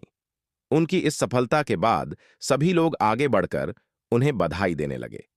बधाई देने के बाद उपाध्यक्ष दिवाकर, एल्डर पवन, एल्डर दुष्यंत, एल्डर शेखर और अन्य लोग तुरंत शून्य समाधि महाद्वीप से निकलकर कंटक महाद्वीप लौट गए। एल्डर योगिता की इस सफलता ने उन पर बहुत भारी दबाव डाल दिया था। उन्हें जल्द से जल्द पर्याप्त युद्ध गुण अर्जित करने थे ताकि वे भी पर्याप्त भुना हुआ मांस प्राप्त कर सकें और एल्डर योगिता की बराबरी करने का कोई मौका पा सकें। अन्यथा वे उनसे और भी पीछे छूटते चले जाएंगे। विराट द्वारा दिए गए असीमित साधना संसाधनों के साथ एल्डर योगिता की साधना की गति का तेज न होना असंभव था। वरिष्ठ योगिता, आपकी साधना की गति काफी तेज है। विराट ने एल्डर योगिता की ओर देखते हुए लंबी सांस ली। हाँ, बुरा नहीं है, बुरा नहीं है। यह सब तुम्हारे द्वारा दिए गए भुने हुए मांस का कमाल है। उसके बिना मेरी साधना की गति इतनी तेज नहीं होती। एल्डर योगिता ने हंसते हुए पूरी विनम्रता के साथ कहा। बेशक वह केवल विराट के सामने ही विनम्रता दिखा रही थीं। अन्य योद्धाओं के सामने तो वह अपनी तारीफों के पुल बांध देतीं। ऐसा लगता है कि परम अमृता विद्या वरिष्ठ योग्यता के लिए बिल्कुल उपयुक्त है, विराट ने उनकी ओर देखते हुए कहा। एल्डर योगिता की साधना की गति इतनी तेज होने का एक कारण भुना हुआ मांस और प्राचीन दिव्य चाय तो थी ही, लेकिन परम अमृता विद्या और उनके स्वभाव के बीच का तालमेल भी उतना ही महत्वपूर्ण था। बिना किसी उपयुक्त विद्या के केवल संसाधनों के बल पर ऐसी खौफनाक गति हासिल करना बेहद मुश्किल होता। एल्डर योगिता का स्वतंत्र और मस्तमौला स्वभाव उनकी परम अमृता विद्या की साधना में बहुत मददगार था। विचारों और स्वभाव का यह तालमेल उनकी साधना को आधे प्रयास में ही दोगुना प्रभावशाली बना देता था। इस अवसर का लाभ उठाते हुए विराट ने एल्डर योगिता को भारी मात्रा में भुना हुआ मांस और प्राचीन दिव्य चाय दी। आखिरकार तलवार संप्रदाय के योद्धाओं के लिए भुने हुए मांस और प्राचीन दिव्य चाय के आदान प्रदान की जिम्मेदारी इस समय एल्डर योगिता के ही कंधों पर थी। विराट को स्वाभाविक रूप से उनके लिए पर्याप्त भंडार तैयार रखना था ताकि ऐसा न हो कि सामग्री खत्म हो जाए और अन्य योद्धा चाय प्राप्त न कर सकें। इन सभी कामों को पूरा करने के बाद विराट अपनी गुप्त साधना जारी रखने के लिए सुवर्ण भूमि संप्रदाय की ओर निकल पड़ा। षष्ठम विपत्ति लोक में प्रवेश कर चुकी एल्डर योगिता भी अपने कर्तव्यों को निभाने के लिए शक्ति सिंधु महाद्वीप के बाहरी हिस्सों में लौट आईं। अब वह काफी बेफिक्र जिंदगी जी रही थीं और विराट द्वारा सौंपे गए काम को करने में काफी खुश थीं। सप्त खड्ग अमर भवन। पत्थरों के जंगल में भिन भिनाहट की आवाज। श्वेत वस्त्रधारी विराट के शरीर से दिव्य चेतना ऊर्जा की एक शक्तिशाली लहर उठी। श्वेत वस्त्रधारी विराट ने धीरे से अपनी आंखें खोलीं और एक लंबी सांस छोड़ी। 1 साल की कड़ी साधना के बाद उसने आखिरकार बैंगनी आत्मा शोधन तकनीक के 19वें स्तर को पार कर लिया था। मूल रूप से उसके मुख्य शरीर द्वारा बैंगनी आत्मा शोधन तकनीक के 19वें स्तर को पार करने के बाद उसके इस निर्मल अवतार को भी जल्दी ही इसे पार कर लेना चाहिए था। हालांकि पहला कारण यह था कि सप्त खड्ग अमर भवन के माहौल में उसके निर्मल अवतार के लिए इस तकनीक पर ध्यान केंद्रित करने का अवसर खोजना मुश्किल हो गया था। दूसरा, उसका निर्मल अवतार अपनी साधना के स्तर तक सीमित था। भले ही मुख्य शरीर के अनुभव का लाभ उसके पास था, लेकिन अगले स्तर तक पहुंचना कोई आसान काम नहीं था। बेशक तुलनात्मक रूप से देखें तो यह पहले से कहीं अधिक आसान था। अगर मुख्य शरीर का अनुभव न होता तो उसके निर्मल अवतार को बैंगनी आत्मा शोधन तकनीक के 19वें स्तर को पार करने में बहुत अधिक समय लगता। इस स्तर को पार करने के बाद श्वेत वस्त्रधारी विराट तुरंत पत्थरों के जंगल में आगे बढ़ने के लिए नहीं निकला। इसके बजाय उसने संसाधनों के साथ अपने चतुर्थ विपत्ति लोक के पुतला अवतार के आने का इंतजार किया। श्वेत वस्त्रधारी विराट ने अपने चतुर्थ विपत्ति लोक के पुतला अवतार को सीधे यहां आने की अनुमति नहीं दी थी। जब वह पुतला अवतार पास पहुंचा तो श्वेत वस्त्रधारी विराट ने समूह से अलग होने का एक बहाना बनाया और अपने पुतला अवतार से जाकर मिला। पुतला अवतार से भारी संसाधनों से भरा मायावी थैला लेने के बाद श्वेत वस्त्रधारी विराट के विचारों में हलचल हुई और दसियों हजार लंबी तलवारों वाले जादुई खजाने उस थैले से उड़कर बाहर आ गए। ये तलवारें उसके मुख्य शरीर द्वारा पहले ही परिष्कृत की जा चुकी थीं, इसलिए उसके निर्मल अवतार को इन्हें फिर से परिष्कृत करने की कोई आवश्यकता नहीं थी। उसका निर्मल अवतार मुख्य शरीर द्वारा परिष्कृत की गई चीजों का सीधा उपयोग कर सकता था। विराट की दिव्य चेतना के नियंत्रण में ये दसियों हजार तलवारें तेजी से घूमने लगीं और अंततः एक बेहद खौफनाक तलवार व्यूह में तब्दील हो गईं। इन लंबी तलवारों और जादुई खजानों से बने दिव्य पंख तलवार व्यूह के चौथे स्तर को देखकर विराट की आंखों में एक संतुष्टि का भाव उभर आया।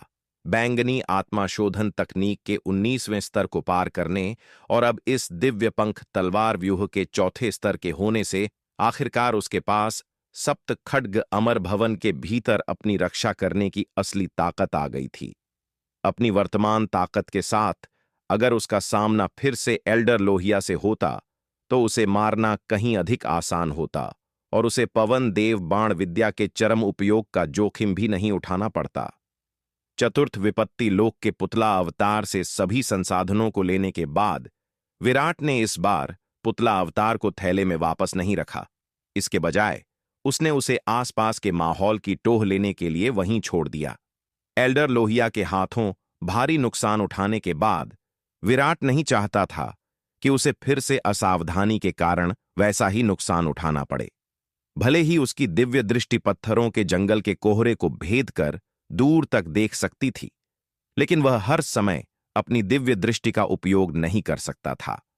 दिव्य दृष्टि का उपयोग करने से उसकी आत्मा की बहुत अधिक ऊर्जा खर्च होती थी। अपनी शक्तिशाली आत्मा के बावजूद वह इतनी ज्यादा ऊर्जा की खपत को सहन नहीं कर सकता था। इसलिए इस पुतला अवतार को आगे की टोह लेने के लिए भेजना सबसे सही कदम था। इसके अलावा किसी को भी इस पुतला अवतार का संबंध खुद से जोड़ने से रोकने के लिए विराट ने जानबूझकर इसका रूप पूरी तरह से बदल दिया था।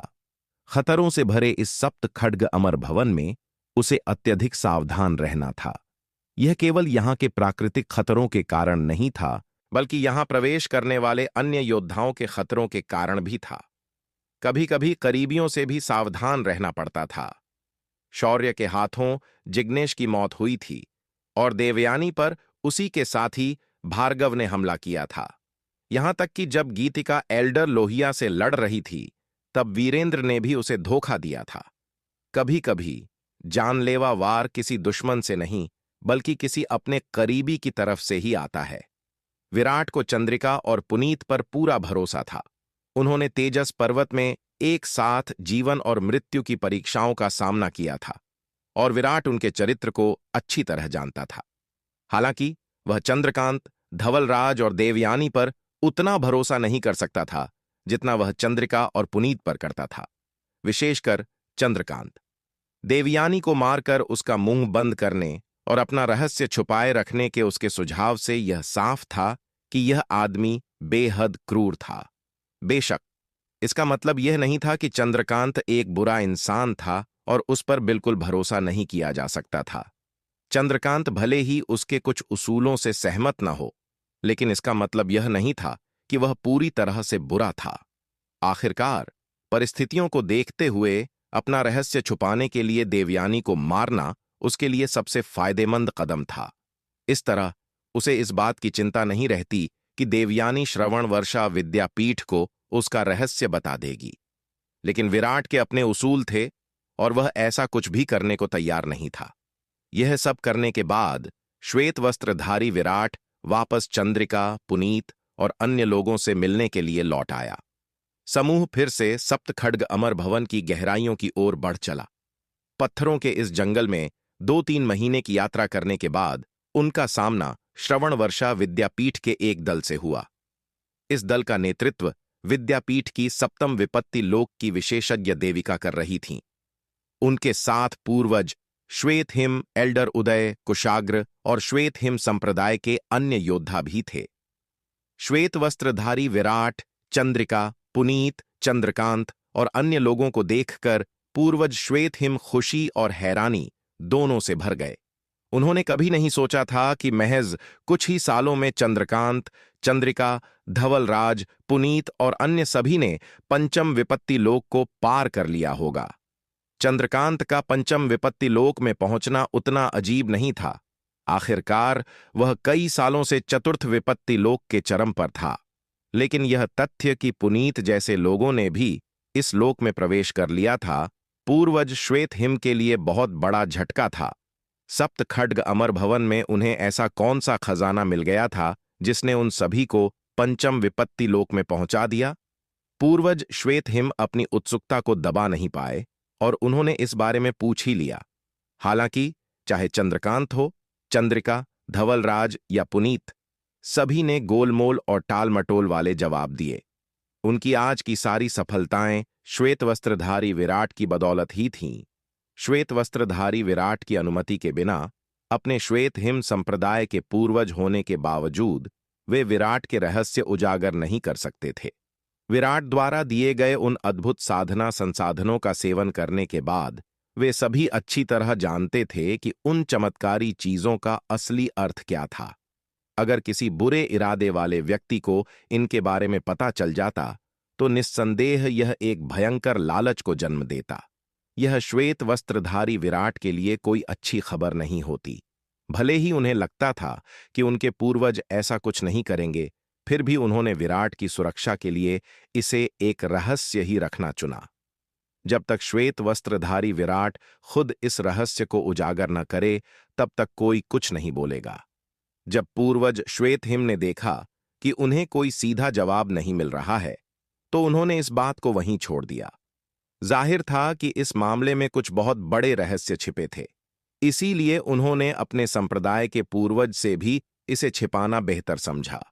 भले ही पूर्वज श्वेत हिम को इस बात से थोड़ी निराशा हुई, लेकिन उन्होंने चंद्रकांत और दूसरों को रहस्य बताने के लिए मजबूर नहीं किया।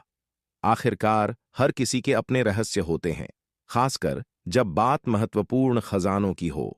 बहुत कम लोग ऐसे रहस्यों को उजागर करने के लिए तैयार होते हैं। यह सब समझा जा सकता था। अगर वह चंद्रकांत और दूसरों को मजबूर करते तो उनके बीच का विवाद और बढ़ सकता था। पूर्वज श्वेत हिम, एल्डर उदय, कुशाग्र और श्वेत हिम संप्रदाय के अन्य परिचित चेहरों को पहचानने के अलावा श्वेत वस्त्रधारी विराट ने श्रवण वर्षा विद्यापीठ से भी एक परिचित चेहरा देखा, गीतिका। गीतिका को उस दल में देखकर श्वेत वस्त्रधारी विराट की आंखों में आश्चर्य की चमक आ गई। उस समय जब सप्तम विपत्ति दिव्य अस्त्र नीलम ढाल के लिए संघर्ष चल रहा था, गीतिका पहले एल्डर लोहिया द्वारा बुरी तरह घायल हो गई थी। फिर एल्डर लोहिया, जिसे वह ढाल वीरेंद्र के पास नहीं मिली, गीतिका के पीछे पड़ गया था। विराट ने मान लिया था कि एल्डर लोहिया के हाथों गीतिका मारी गई होगी, लेकिन अब ऐसा लग रहा था कि वह एल्डर लोहिया से बच निकली थी। वरिष्ठ बहन गीतिका, आप अभी भी जीवित हैं। जब देवयानी ने गीतिका को देखा तो वह खुशी से उछल पड़ी। वह जल्दी से गीतिका के पास गई और उत्साह से बोली। जब उसने पहली बार गीतिका को एल्डर लोहिया द्वारा खदेड़े जाते हुए देखा था तो उसने सोचा था कि गीतिका मर चुकी है, लेकिन अब गीतिका को फिर से देखकर उसे एहसास हुआ कि गीतिका मरी नहीं थी, बल्कि एल्डर लोहिया के चंगुल से बच निकली थी। कनिष्ठ बहन देवयानी को देखकर गीतिका को भी अपार खुशी हुई, लेकिन उसी समय उसकी आंखों में अपराध बोध की एक झलक भी दिखाई दी। उस समय वीरेंद्र ने एक चाल चली थी। उसे छोड़कर अकेला भाग गया था और उसे एल्डर लोहिया का अकेले सामना करने के लिए छोड़ दिया था।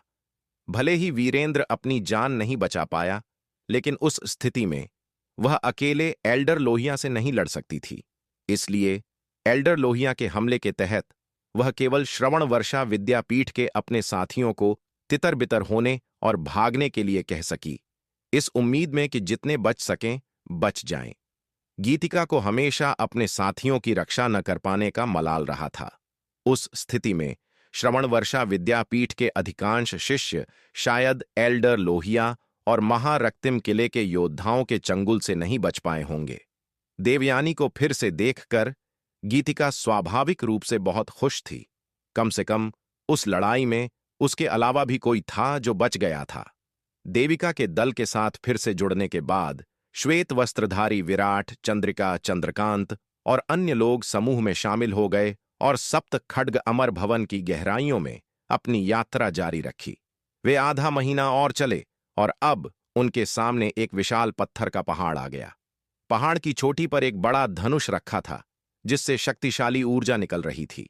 इस धनुष से निकलने वाली ऊर्जा को देखते हुए यह स्पष्ट रूप से एक अष्टम विपत्ति दिव्य अस्त्र था।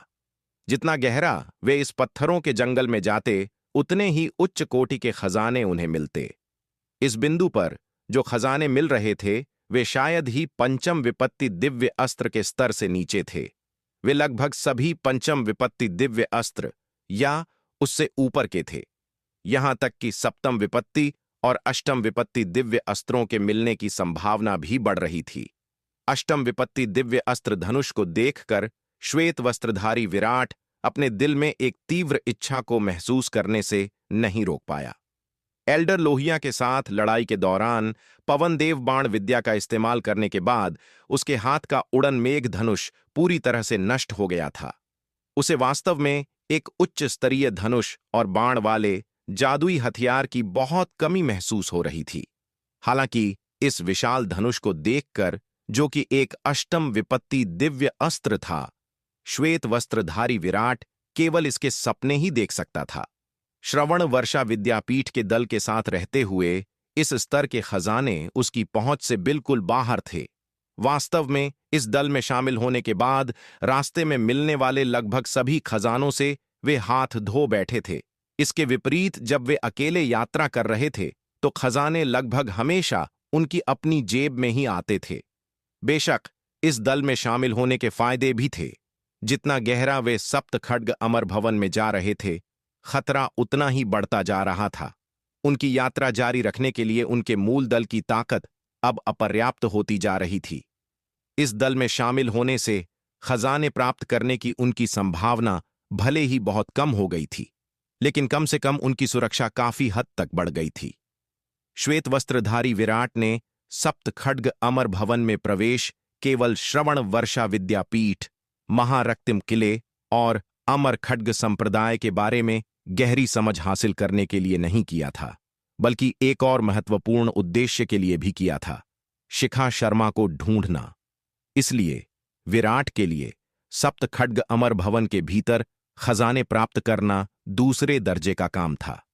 दुर्भाग्य से उसके प्रवेश के बाद से कई साल बीत चुके थे, फिर भी उसे शिखा शर्मा नहीं मिली थी। सप्त खड्ग अमर भवन बहुत विशाल था।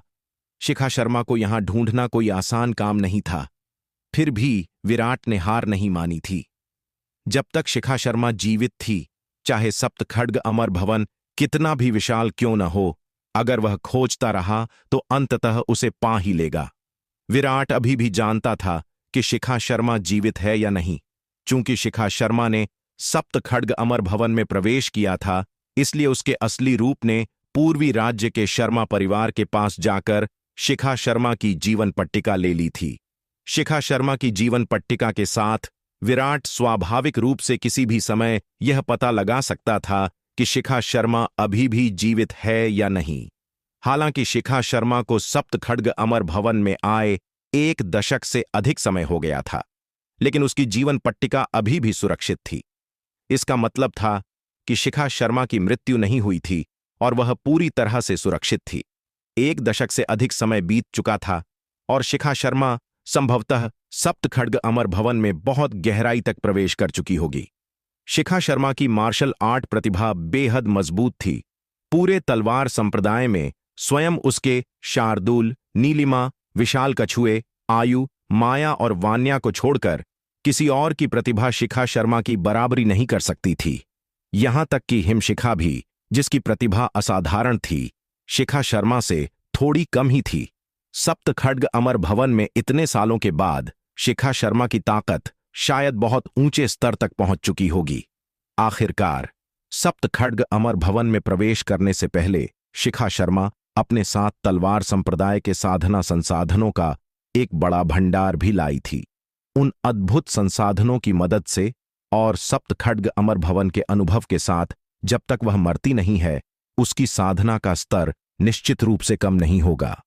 वास्तव में, हालांकि विराट का यह निर्मल अवतार लगातार सप्तखड्ग अमर भवन के भीतर शिखा शर्मा की खोज कर रहा था, लेकिन शिखा शर्मा के लिए उसकी चिंता उतनी तीव्र नहीं थी जितनी शुरुआत में थी। उसे स्वरा से पता चला था कि सप्तखड्ग अमरों ने इस अमर भवन को एक बहुत ही महत्वपूर्ण उद्देश्य के लिए छोड़ा था, अपने लिए एक उत्तराधिकारी चुनना। इसलिए अमर भवन के भीतर सप्तखड्ग अमरों द्वारा स्थापित कई खतरे लोगों की जान लेने के इरादे से नहीं, बल्कि उनका परीक्षण करने के लिए थे। जैसे कि पत्थरों का यह जंगल, यह वास्तव में इतना खतरनाक नहीं था। जब तक कोई भीतर के खजानों का लालच नहीं करता, तब तक कोई बड़ा खतरा नहीं था। लेकिन अगर कोई अपने लालच को नियंत्रित नहीं कर पाता और खजाने लेने की कोशिश करता, तो उनके आसपास के खतरों में मरने के लिए वे खुद ही जिम्मेदार होते। विराट को इस बात का कुछ कुछ एहसास हो रहा था कि पत्थरों के इस जंगल में इतने सारे खजाने छोड़ने का सप्तखड्ग अमरों का उद्देश्य संभवतः यहां प्रवेश करने वाले योद्धाओं के लिए एक परीक्षा थी। सप्तखड्ग अमर भवन में शिखा शर्मा के प्रवेश का उद्देश्य यहां के अवसरों को प्राप्त करना और ताकत में उसे पीछे छोड़ना था। शायद उसे पत्थरों के इस जंगल के खजानों में कोई खास दिलचस्पी नहीं होगी। आखिरकार पत्थरों का यह जंगल ज्यादातर जादुई खजानों से भरा था। हालांकि कुछ गोलियां और दुर्लभ जड़ी बूटियां भी थीं, लेकिन सच कहा जाए तो वे तलवार संप्रदाय के साधना संसाधनों से काफी कमतर थीं। शिखा शर्मा के बारे में अपनी समझ के आधार पर उसका मानना था कि शिखा शर्मा को पत्थरों के इस जंगल के खजानों में बहुत अधिक दिलचस्पी नहीं होगी, और जब तक कोई पत्थरों के इस जंगल में विशेष रूप से खजानों के लिए नहीं जाता, तब तक खतरा बहुत कम हो जाता है। बेशक इसका मतलब यह नहीं था कि बिल्कुल भी खतरा नहीं था, लेकिन विराट का मानना था कि शिखा शर्मा अपनी ताकत से उन खतरों को संभाल सकती थी। पत्थरों के जंगल में जहां भी खजाने होते थे, वहां आमतौर पर उनकी रखवाली करने वाले खूंखार जानवर भी होते थे, और यह विशाल धनुष, जो 8वें स्तर का विपत्ति दिव्य अस्त्र था, कोई अपवाद नहीं था। इस विशाल धनुष की रखवाली सप्तम विपत्ति लोक का एक खूंखार जानवर कर रहा था। देविका और श्रवण वर्षा विद्यापीठ के अन्य योद्धाओं के संयुक्त हमले के तहत इस जानवर को जल्दी ही निपटा दिया गया। हालांकि जैसे ही देविका विशाल धनुष को लेने वाली थी, एक आवाज गूंजी, मैं रुद्राक्ष यह विशाल धनुष चाहता हूं। यह सुनकर देविका का शरीर कांप उठा और उसके चेहरे पर आश्चर्य की झलक दिखाई दी। उसने विशाल धनुष को पकड़ने से खुद को रोका और उस दिशा में देखने लगी जहां से आवाज आई थी। वहां जिस दिशा से आवाज आई थी, कोहरे में से एक आकृति धीरे धीरे बाहर निकली। वह आकृति एक ठंडे चेहरे वाला युवक था, जिसने खून से सने लाल दस्ताने पहने हुए थे। जब वह प्रकट हुआ तो सभी को ऐसा लगा जैसे खून का एक समंदर उन पर दबाव डाल रहा हो। इस ठंडे चेहरे वाले युवक को देखकर देविका की आंखें आश्चर्य से चौड़ी हो गईं। उसे उम्मीद नहीं थी कि उसका सामना यहां उससे होगा। यह सख्त चेहरे वाला युवक कोई और नहीं बल्कि महारक्तिम किले का प्रसिद्ध और प्रतिभाशाली योद्धा रक्तिमहस्त रुद्राक्ष था। महारक्तिम किले के प्रतिभाशाली योद्धाओं में उसकी प्रसिद्धि और ताकत लव के बाद दूसरे स्थान पर थी। इसके अलावा वह खून का प्यासा और क्रूर था उसके हाथ अनगिनत जिंदगियों के खून से सने थे। इस ठंडे चेहरे वाले युवक के प्रकट होने के बाद कोहरे से एक के बाद एक महारक्तिम किले के योद्धा बाहर निकलने लगे। जाहिर है, इस ठंडे चेहरे वाले युवक के साथ महारक्तिम किले के काफी योद्धा थे। इस धनुष को छोड़ दो और मैं तुम्हें जाने दूंगा। ठंडे चेहरे वाले युवक ने देविका की ओर देखा और बर्फीली आवाज में कहा। उसके शब्द दबंगई और तिरस्कार से भरे थे। यह सुनकर श्रवण वर्षा विद्यापीठ के योद्धाओं के चेहरों पर तीव्र क्रोध के भाव आ गए। हालांकि जब उन्हें लगा कि देविका पलटवार करेगी तो उसके अगले कदम ने सभी को चौंका दिया। चलो चलें। देविका ने ज्यादा कुछ नहीं कहा, बस श्रवण वर्षा विद्यापीठ के योद्धाओं को हाथ से इशारा किया। स्पष्ट रूप से वह एक शक्तिशाली अष्टम विपत्ति दिव्य अस्त्र धनुष के लिए रुद्राक्ष से टकराने को तैयार नहीं थी। देविका के शब्द सुनकर सभी चकित रह गए, लेकिन चूंकि देविका पहले ही आदेश दे चुकी थी, इसलिए नाराज होने के बावजूद वे इसे केवल स्वीकार ही कर सकते थे। हालांकि जैसे ही वे जाने वाले थे, अचानक एक आवाज गूंजी। वरिष्ठ भाई रुद्राक्ष, ये वही लड़का है जिसने एल्डर लोहिया को मारा था। हम इसे ऐसे ही जाने नहीं दे सकते। ये सुनकर सभी चौंक गए और आवाज की दिशा में देखने लगे। उन्होंने देखा कि महारक्तिम किले का एक पंचम विपत्ति लोक का योद्धा समूह में खड़े श्वेत वस्त्रधारी विराट की ओर इशारा कर रहा था और जोर से चिल्ला रहा था। यह देखकर सभी को बहुत आश्चर्य हुआ। महारक्तिम किले का एल्डर लोहिया मर चुका है? यह कब हुआ? इसके अलावा उस व्यक्ति के शब्दों से ऐसा लग रहा था कि लोहिया वास्तव में श्वेत वस्त्रधारी विराट द्वारा मारा गया था। यह कैसे हो सकता है? श्वेत वस्त्रधारी विराट अधिक से अधिक द्वितीय विपत्ति लोक का योद्धा था। वह लोहिया जैसे सप्तम विपत्ति लोक के विशेषज्ञ को कैसे मार सकता था? यह देखकर श्वेत वस्त्रधारी विराट के चेहरे का रंग थोड़ा गहरा हो गया। महारक्तिम किले का यह पंचम विपत्ति लोक का योद्धा उन योद्धाओं में से एक था जो एल्डर लोहिया के साथ थे। उस लड़ाई में जब उसने पवन देव बाण विद्या का प्रयोग किया था और एक ही तीर से एल्डर लोहिया को गंभीर रूप से घायल कर दिया था, तो लोहिया के साथ आए महारक्तिम किले के योद्धा तितर बितर हो गए थे और भाग गए थे। चूंकि वह चंद्रिका, पुनीत, चंद्रकांत और अन्य सभी उस समय गंभीर रूप से घायल थे, इसलिए वे भाग रहे महारक्तिम किले के योद्धाओं का पीछा करने में असमर्थ थे। विराट को आश्चर्य हुआ कि आज उसका सामना फिर से उन्हीं महारक्तिम किले के योद्धाओं से हो गया। इसके अलावा उन्होंने श्रवण वर्षा विद्यापीठ के समूह के बीच उसे पहचान लिया था। तुमने क्या कहा? उस लड़के ने लोहिया को मारा?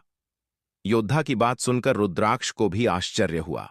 लोहिया को द्वितीय विपत्ति लोक की एक मामूली सी चींटी ने मार डाला। हालांकि लोहिया की ताकत बहुत अधिक नहीं थी, लेकिन उसे इतना भी बेकार नहीं होना चाहिए। बिल्कुल, योद्धा ने जल्दी से सिर हिलाया और कहा। उस समय इस लड़के ने पवन देव बाण विद्या का इस्तेमाल किया था और एक ही तीर से एल्डर लोहिया को मार डाला था। दरअसल उसने खुद अपनी आंखों से यह नहीं देखा था कि लोहिया मर गया है या नहीं। हालांकि श्वेत वस्त्रधारी विराट के पवन देव बाण विद्या वाले एक ही तीर से लोहिया गंभीर रूप से घायल हो गया था। उसकी हालत को देखते हुए भले ही वह मौके पर ही न मरा हो, लेकिन सप्त खड्ग अमर भवन जैसे माहौल में उसका बचना मुश्किल था। इसलिए इस योद्धा को पूरा विश्वास था कि लोहिया को श्वेत वस्त्रधारी विराट ने ही मारा है। हालांकि उसने जो कहा वह पूरी तरह से गलत भी नहीं था। हालांकि अंततः लोहिया श्वेत वस्त्रधारी विराट के हाथों नहीं मरा था, लेकिन वह श्वेत वस्त्रधारी विराट के तीर से गंभीर रूप से घायल होने के कारण ही बाद में शीतला के हाथों मारा गया था। यह कहना कि लोहिया को श्वेत वस्त्रधारी विराट ने मारा है पूरी तरह से गलत नहीं था। तुमने क्या कहा? इस लड़के ने लोहिया को मारने के लिए पवन देव बाण विद्या का इस्तेमाल किया? यह सुनकर रुद्राक्ष अंदर ही अंदर हिल गया। हर कोई जानता है कि पवन देव बाण विद्या में महारत हासिल करना कितना मुश्किल है। इस लड़के ने सच में पवन देव बाण विद्या में महारत हासिल कर ली है। पवन देव बाण विद्या से लोहिया जैसे सप्तम विपत्ति लोक के योद्धा को मारने का मतलब है कि पवन देव बाण विद्या में इस लड़के का कौशल काफी ऊंचा है। देविका, इस लड़के को मुझे सौंप दो और मैं तुम्हें जाने दूंगा, रुद्राक्ष ने देविका की ओर देखते हुए कहा। रुद्राक्ष के शब्द सुनकर देविका चुप रही। उसकी यह चुप्पी साफ तौर पर उसकी सहमति थी। यह स्पष्ट था कि एक बाहरी व्यक्ति के लिए रुद्राक्ष से सीधे टकराना उसके लिए किसी भी तरह से फायदेमंद नहीं था। इसके अलावा वह अकेली नहीं थी। वह श्रवण वर्षा विद्यापीठ के कई शिष्यों से घिरी हुई थी। अगर रुद्राक्ष क्रोधित हो गया तो इसके परिणाम अकल्पनीय होंगे। यह देखकर श्वेत वस्त्रधारी विराट के चेहरे का भाव थोड़ा बदल गया। उसे उम्मीद नहीं थी कि देविका इतनी कमजोर होगी।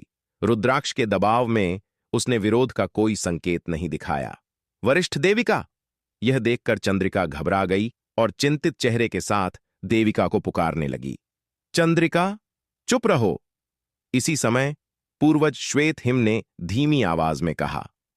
हालांकि वह नहीं चाहते थे कि श्वेत वस्त्रधारी विराट किसी मुसीबत में पड़े, लेकिन देविका की प्रतिक्रिया से यह साफ था कि उनका विरोधी बेहद शक्तिशाली था और देविका को भरोसा नहीं था कि वह उन्हें हरा पाएगी। भले ही वह भी विराट का बहुत सम्मान करते थे, लेकिन वह एक बाहरी व्यक्ति के लिए अपने श्वेत हिम संप्रदाय और श्रवण वर्षा विद्यापीठ को खतरे में डालने का जोखिम नहीं उठा सकते थे। देविका और पूर्वज श्वेत हिम के कार्यों को देखकर चंद्रिका तुरंत समझ गई कि दोनों ने विराट को छोड़ने का फैसला कर लिया है। निराशा की एक लहर उसके ऊपर छा गई। श्वेत वस्त्रधारी विराट ने दूर खड़े रुद्राक्ष को गंभीर भाव से देखा। रुद्राक्ष से निकलने वाली खौफनाक आभा को देखते हुए यह साफ था कि वह एक बेहद खतरनाक विरोधी था। विराट को पता था कि वह एक अभूतपूर्व शक्तिशाली दुश्मन का सामना करने वाला है। यह देखकर कि देविका चुप है, रुद्राक्ष ने सिर हिलाया और कहा, बहुत अच्छा। देविका की चुप्पी का साफ मतलब था कि उसने विराट को सौंपने के लिए मौन सहमति दे दी थी। अगर वह विराट पर हमला करता है तो वह बीच में नहीं पड़ेगी। रुद्राक्ष ने अपना हाथ आगे बढ़ाया और एक हथेली से विराट की ओर प्रहार किया। एक विशाल खून से सना लाल हाथ विराट की ओर तेजी से बढ़ने लगा। यह देखकर श्वेत वस्त्रधारी विराट ने तुरंत अपने दिमाग को केंद्रित किया और अनगिनत लंबी तलवारें तुरंत उसके चारों ओर प्रकट हो गईं।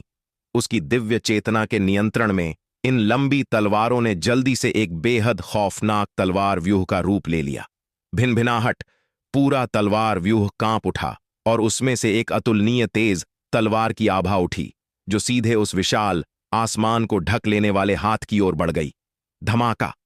तलवार की आभा उस विशाल हाथ से टकराई और तुरंत एक कान फोड़ू गर्जना गूंज उठी। इस टकराव पर श्वेत वस्त्रधारी विराट को अपनी आत्मा में एक भयानक कंपन महसूस हुआ और उसके चेहरे पर अत्यधिक भय छा गया। इतना शक्तिशाली रक्तिम हस्त युवक की ताकत एल्डर लोहिया से बिल्कुल अलग स्तर की थी। भले ही वह और एल्डर लोहिया दोनों सप्तम विपत्ति लोक के विशेषज्ञ थे, लेकिन उसकी ताकत एल्डर लोहिया से 10 गुना से भी ज्यादा थी। बुरा नहीं है, तुम्हारे पास कुछ कौशल तो है, कोई आश्चर्य नहीं कि तुम लोहिया को मार सके। रुद्राक्ष को यह देखकर आश्चर्य हुआ कि श्वेत वस्त्रधारी विराट वास्तव में उसकी हथेली के प्रहार को रोक सकता है।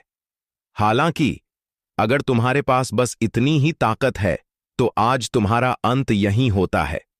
रुद्राक्ष ने श्वेत वस्त्रधारी विराट की ओर देखते हुए उदासीनता से कहा।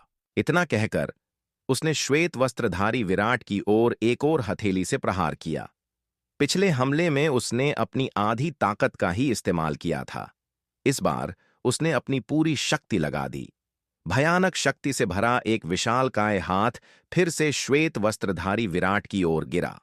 जब यह विशालकाय हाथ प्रकट हुआ तो न केवल श्वेत वस्त्रधारी विराट बल्कि श्रवण वर्षा विद्यापीठ के अन्य शिष्यों को भी अचानक घुटन महसूस होने लगी। उन्हें ऐसा लगा जैसे खून का एक विशाल समंदर उनके ऊपर से दबाव डाल रहा हो, जिससे उनके पास विरोध करने की कोई इच्छा ही नहीं बची।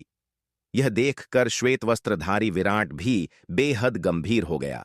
उसने अपनी पूरी ताकत से दिव्य पंख तलवार व्यूह के चौथे स्तर को सक्रिय किया और आसमान को ढक लेने वाले उस विशाल हाथ का सामना किया।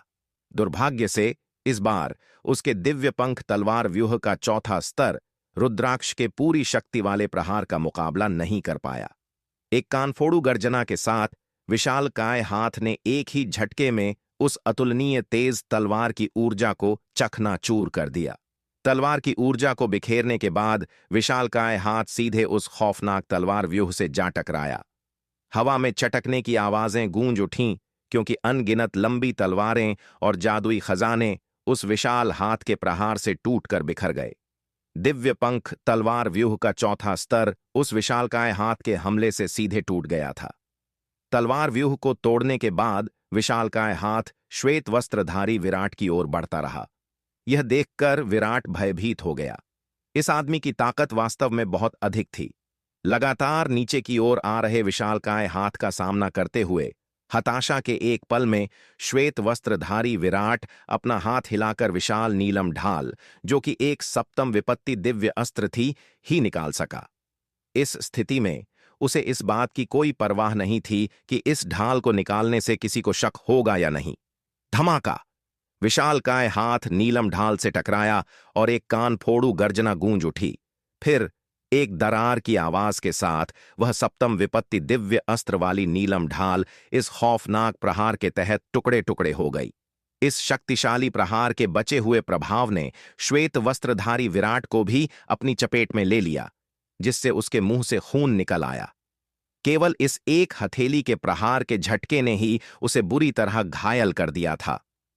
रुद्राक्ष, यह देखकर कि श्वेत वस्त्रधारी विराट ने विभिन्न तरीकों का उपयोग करके उसके हथेली के प्रहार को बार बार रोका है, थोड़ा हैरान रह गया। स्पष्ट रूप से उसे उम्मीद नहीं थी कि श्वेत वस्त्रधारी विराट के पास इतने सारे गुप्त हथियार होंगे। वह इस दृश्य से थोड़ा ही आश्चर्यचकित था, और फिर उसने श्वेत वस्त्रधारी विराट की ओर एक और हथेली से प्रहार किया। जब विराट ने उस विशाल हाथ को फिर से अपनी ओर आते देखा, तो वह हल्की सी सांस लिए बिना नहीं रह सका। उसका निर्मल अवतार आखिरकार सप्त खड्ग अमर भवन के भीतर गिरने ही वाला था। दिव्य पंख तलवार व्यूह के चौथे स्तर और सप्तम विपत्ति दिव्य अस्त्र वाली नीलम ढाल के लगातार टूट जाने के बाद उसके पास रुद्राक्ष के हमलों से बचने के लिए कोई और गुप्त हथियार नहीं बचा था। रुद्राक्ष की ताकत बस बहुत ही खौफनाक थी। यहां तक कि क्षत कबीले के प्रमुख अष्टम विपत्ति लोक के विशेषज्ञ जटासुर की तुलना में भी रुद्राक्ष थोड़ा बेहतर ही था। इस स्तर के एक शक्तिशाली योद्धा का सामना करते हुए एक निर्मल अवतार के रूप में उसकी वर्तमान ताकत उसके असली रूप की तुलना में बहुत कम थी। अगर उसका मुख्य शरीर यहां होता तो शायद वह रुद्राक्ष से लड़ सकता था। आखिरकार उसके मुख्य शरीर की ताकत इस निर्मल अवतार से कहीं अधिक थी। हालांकि ठीक उसी समय जब श्वेत वस्त्रधारी विराट को लगा कि उसका अंत निश्चित है, अचानक उसके कानों में एक कान फोड़ू गर्जना गूंज उठी। आसमान को ढक लेने वाला वह विशाल हाथ नीचे नहीं गिरा, उसे रोक दिया गया था। श्वेत वस्त्रधारी विराट के सामने एक आकृति प्रकट हुई, जिसने उसे उस हमले से बचा लिया। देविका, क्या तुम मुझे रोक रही हो? श्वेत वस्त्रधारी विराट को बचाने वाली उस आकृति की ओर देखते हुए रुद्राक्ष ने अपनी भौहें सिकोड़ी। श्वेत वस्त्रधारी विराट को बचाने वाली वह आकृति कोई और नहीं बल्कि देविका ही थी। यहां तक कि श्वेत वस्त्रधारी विराट भी अपने लिए देविका को हमला रोकते देख हैरान था। देविका का इससे क्या मतलब था? क्या उसने शुरू में रुद्राक्ष को उस पर हमला करने की मौन सहमति नहीं दी थी? अब वह रुद्राक्ष के हमले को रोकने के लिए बीच में क्यों आ रही है? रुद्राक्ष, इस युवक के पास असाधारण प्रतिभा है और यह मानव जाति के लिए बहुत महत्वपूर्ण है। मैं तुमसे विनती करती हूं कि दया करो और इसे आज जाने दो, देविका ने रुद्राक्ष से गंभीर आवाज में कहा। शुरुआत में देविका सच में इस मामले में पड़ना नहीं चाहती थी। वह एक बाहरी व्यक्ति के लिए रुद्राक्ष को क्रोधित नहीं करना चाहती थी, जिससे उनका दल अत्यधिक खतरे में पड़ जाता। लेकिन श्वेत वस्त्रधारी विराट द्वारा दिखाई गई आश्चर्यजनक ताकत को देखने के बाद उसने अपना मन बदल लिया। यह वास्तव में अविश्वसनीय था कि द्वितीय विपत्ति लोक के एक मामूली योद्धा के पास इतनी खौफनाक युद्ध शक्ति हो सकती है। अगर वह सफलतापूर्वक आगे बढ़ सका तो यह मानव जाति के लिए बहुत महत्वपूर्ण होगा। वह अपनी आंखों के सामने एक ऐसे अद्वितीय प्रतिभाशाली योद्धा को मरते हुए नहीं देख सकती थी। अगर श्वेत वस्त्रधारी विराट केवल एक साधारण प्रतिभाशाली योद्धा होता तो देविका उसके लिए रुद्राक्ष को नाराज करने का जोखिम नहीं उठाती। लेकिन श्वेत वस्त्रधारी विराट के प्रदर्शन ने दिखा दिया था कि वह आम प्रतिभाशाली योद्धाओं की पहुंच से बहुत दूर था। पूरे पूर्वी नक्षत्र महाद्वीप पर द्वितीय विपत्ति लोक में किसी के पास भी ऐसी खौफनाक युद्ध शक्ति नहीं थी। यहां तक कि पूर्वी नक्षत्र के प्रसिद्ध 5 शूरवीरों ने भी, जो श्वेत वस्त्रधारी विराट के समान स्तर पर थे, ऐसा स्वर्ग को चुनौती देने वाला प्रदर्शन नहीं किया था। इसलिए इस क्षण देविका अंततः कोई कदम उठाने से खुद को रोक नहीं पाई। अगर मैं इसे जाने ना दूं तो? रुद्राक्ष ने देविका को घूरते हुए ठंडे स्वर में कहा। तो पहले तुम्हें मुझसे होकर गुजरना होगा, देविका ने गंभीरता से कहा। हे देविका, लगता है तुम्हें अपनी ताकत पर काफी भरोसा है। तुम्हें लगता है कि तुम मुझे रोक सकती हो? रुद्राक्ष ने देविका को घूरते हुए उपहास किया। तुम आजमा सकते हो, देविका ने कहा। चूंकि तुम मौत को दावत दे रही हो, तो मैं तुम्हारी यह इच्छा पूरी कर दूंगा। रुद्राक्ष की नजरें ठंडी हो गईं और उसने उदासीनता से कहा। इतना कहकर उसने देविका की ओर अपनी हथेली से प्रहार किया। रुद्राक्ष के हमले का सामना करते हुए देविका ने लापरवाही करने की हिम्मत नहीं की और जल्दी से अपना जादुई हथियार निकाल लिया और पूरी तरह से युद्ध पर ध्यान केंद्रित कर दिया। रुद्राक्ष न केवल खुद अविश्वसनीय रूप से शक्तिशाली था, बल्कि उसके खून से रंगे लाल दस्ताने भी एक बेहद शक्तिशाली अष्टम विपत्ति दिव्य अस्त्र थे। ऐसे शक्तिशाली व्यक्ति का सामना करते हुए एक छोटी सी गलती भी उसके हाथों मौत का कारण बन सकती थी। इसलिए देविका इस लड़ाई में अत्यधिक केंद्रित थी। यह लड़ाई बेहद भयंकर थी। लड़ाई के भयानक झटके हर दिशा में बाहर की ओर फैल रहे थे। महारक्तिम किले के योद्धा और श्रवण वर्षा विद्यापीठ के शिष्य इन भयानक झटकों के कारण लड़ाई के केंद्र से बहुत दूर जाने के लिए मजबूर हो गए। ऐसी लड़ाई के भयानक झटकों के बीच कोई भी आसानी से इस लहर की चपेट में आ सकता था और मौके पर ही मारा जा सकता था। इस अविश्वसनीय रूप से भयंकर लड़ाई को देखते हुए श्वेत वस्त्रधारी विराट ने जल्दी ही रुद्राक्ष के खून से रंगे लाल दस्तानों की असाधारण प्रकृति पर गौर किया। तब उसे रुद्राक्ष की खौफनाक ताकत का कारण समझ में आया। जबकि उसकी अपनी शक्ति ने एक भूमिका निभाई थी, इसका एक बड़ा हिस्सा उन खून से रंगे लाल दस्तानों द्वारा प्रदान की गई शक्तिशाली सहायता के कारण था। उनके बिना शायद वह इतनी जल्दी नहीं हारता और सप्तम विपत्ति दिव्य अस्त्र वाली नीलम ढाल शायद एक ही हथेली के प्रहार से इतनी आसानी से नहीं टूटती। श्रवण वर्षा विद्यापीठ की भीड़ के बीच गीतिका ने अपनी आंखों में संदेह की एक झलक के साथ विराट की ओर देखा। वह नीलम ढाल, जो एक सप्तम विपत्ति दिव्य अस्त्र थी, बहुत जानी पहचानी लग रही थी। ऐसा लग रहा था कि यह वही नीलम ढाल थी जिसे वीरेंद्र ने लिया था। लेकिन यह नीलम ढाल विराट के हाथों में कैसे आ गई? हाँ, महारक्तिम किले के उस योद्धा ने कहा था कि विराट ने एल्डर लोहिया को मारा था। मुझे लगता है कि विराट को यह ढाल लोहिया से ही मिली होगी। यह सोचकर गीतिका ने राहत महसूस की और इस मामले पर और ध्यान नहीं दिया। रुद्राक्ष और देविका के बीच की लड़ाई जल्दी ही एक नतीजे पर पहुंच गई। रुद्राक्ष के भयंकर हमलों के सामने देविका जल्दी ही टिक नहीं पाई। यह देखकर देविका कड़वाहट से मुस्कुराने के अलावा और कुछ नहीं कर सकी।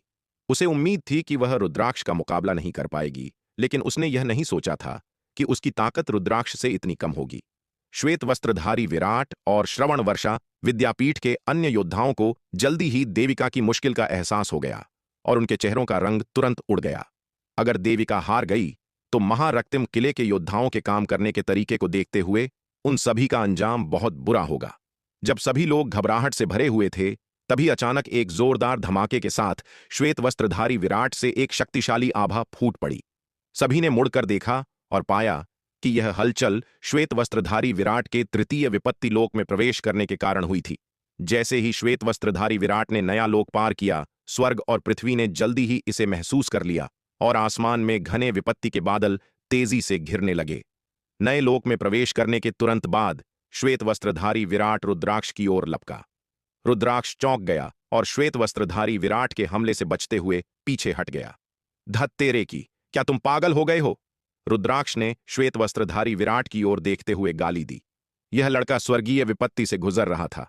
अगर वह उससे लड़ता तो स्वर्गीय विपत्ति उसे हस्तक्षेप मान लेगी और उसे भी सजा देगी और उस पर भी बिजली गिरेगी। रुद्राक्ष, क्या तुम अभी कुछ देर पहले बहुत घमंड नहीं दिखा रहे थे? क्या तुम्हें मेरी जान नहीं चाहिए थी? अब छिप क्यों रहे हो?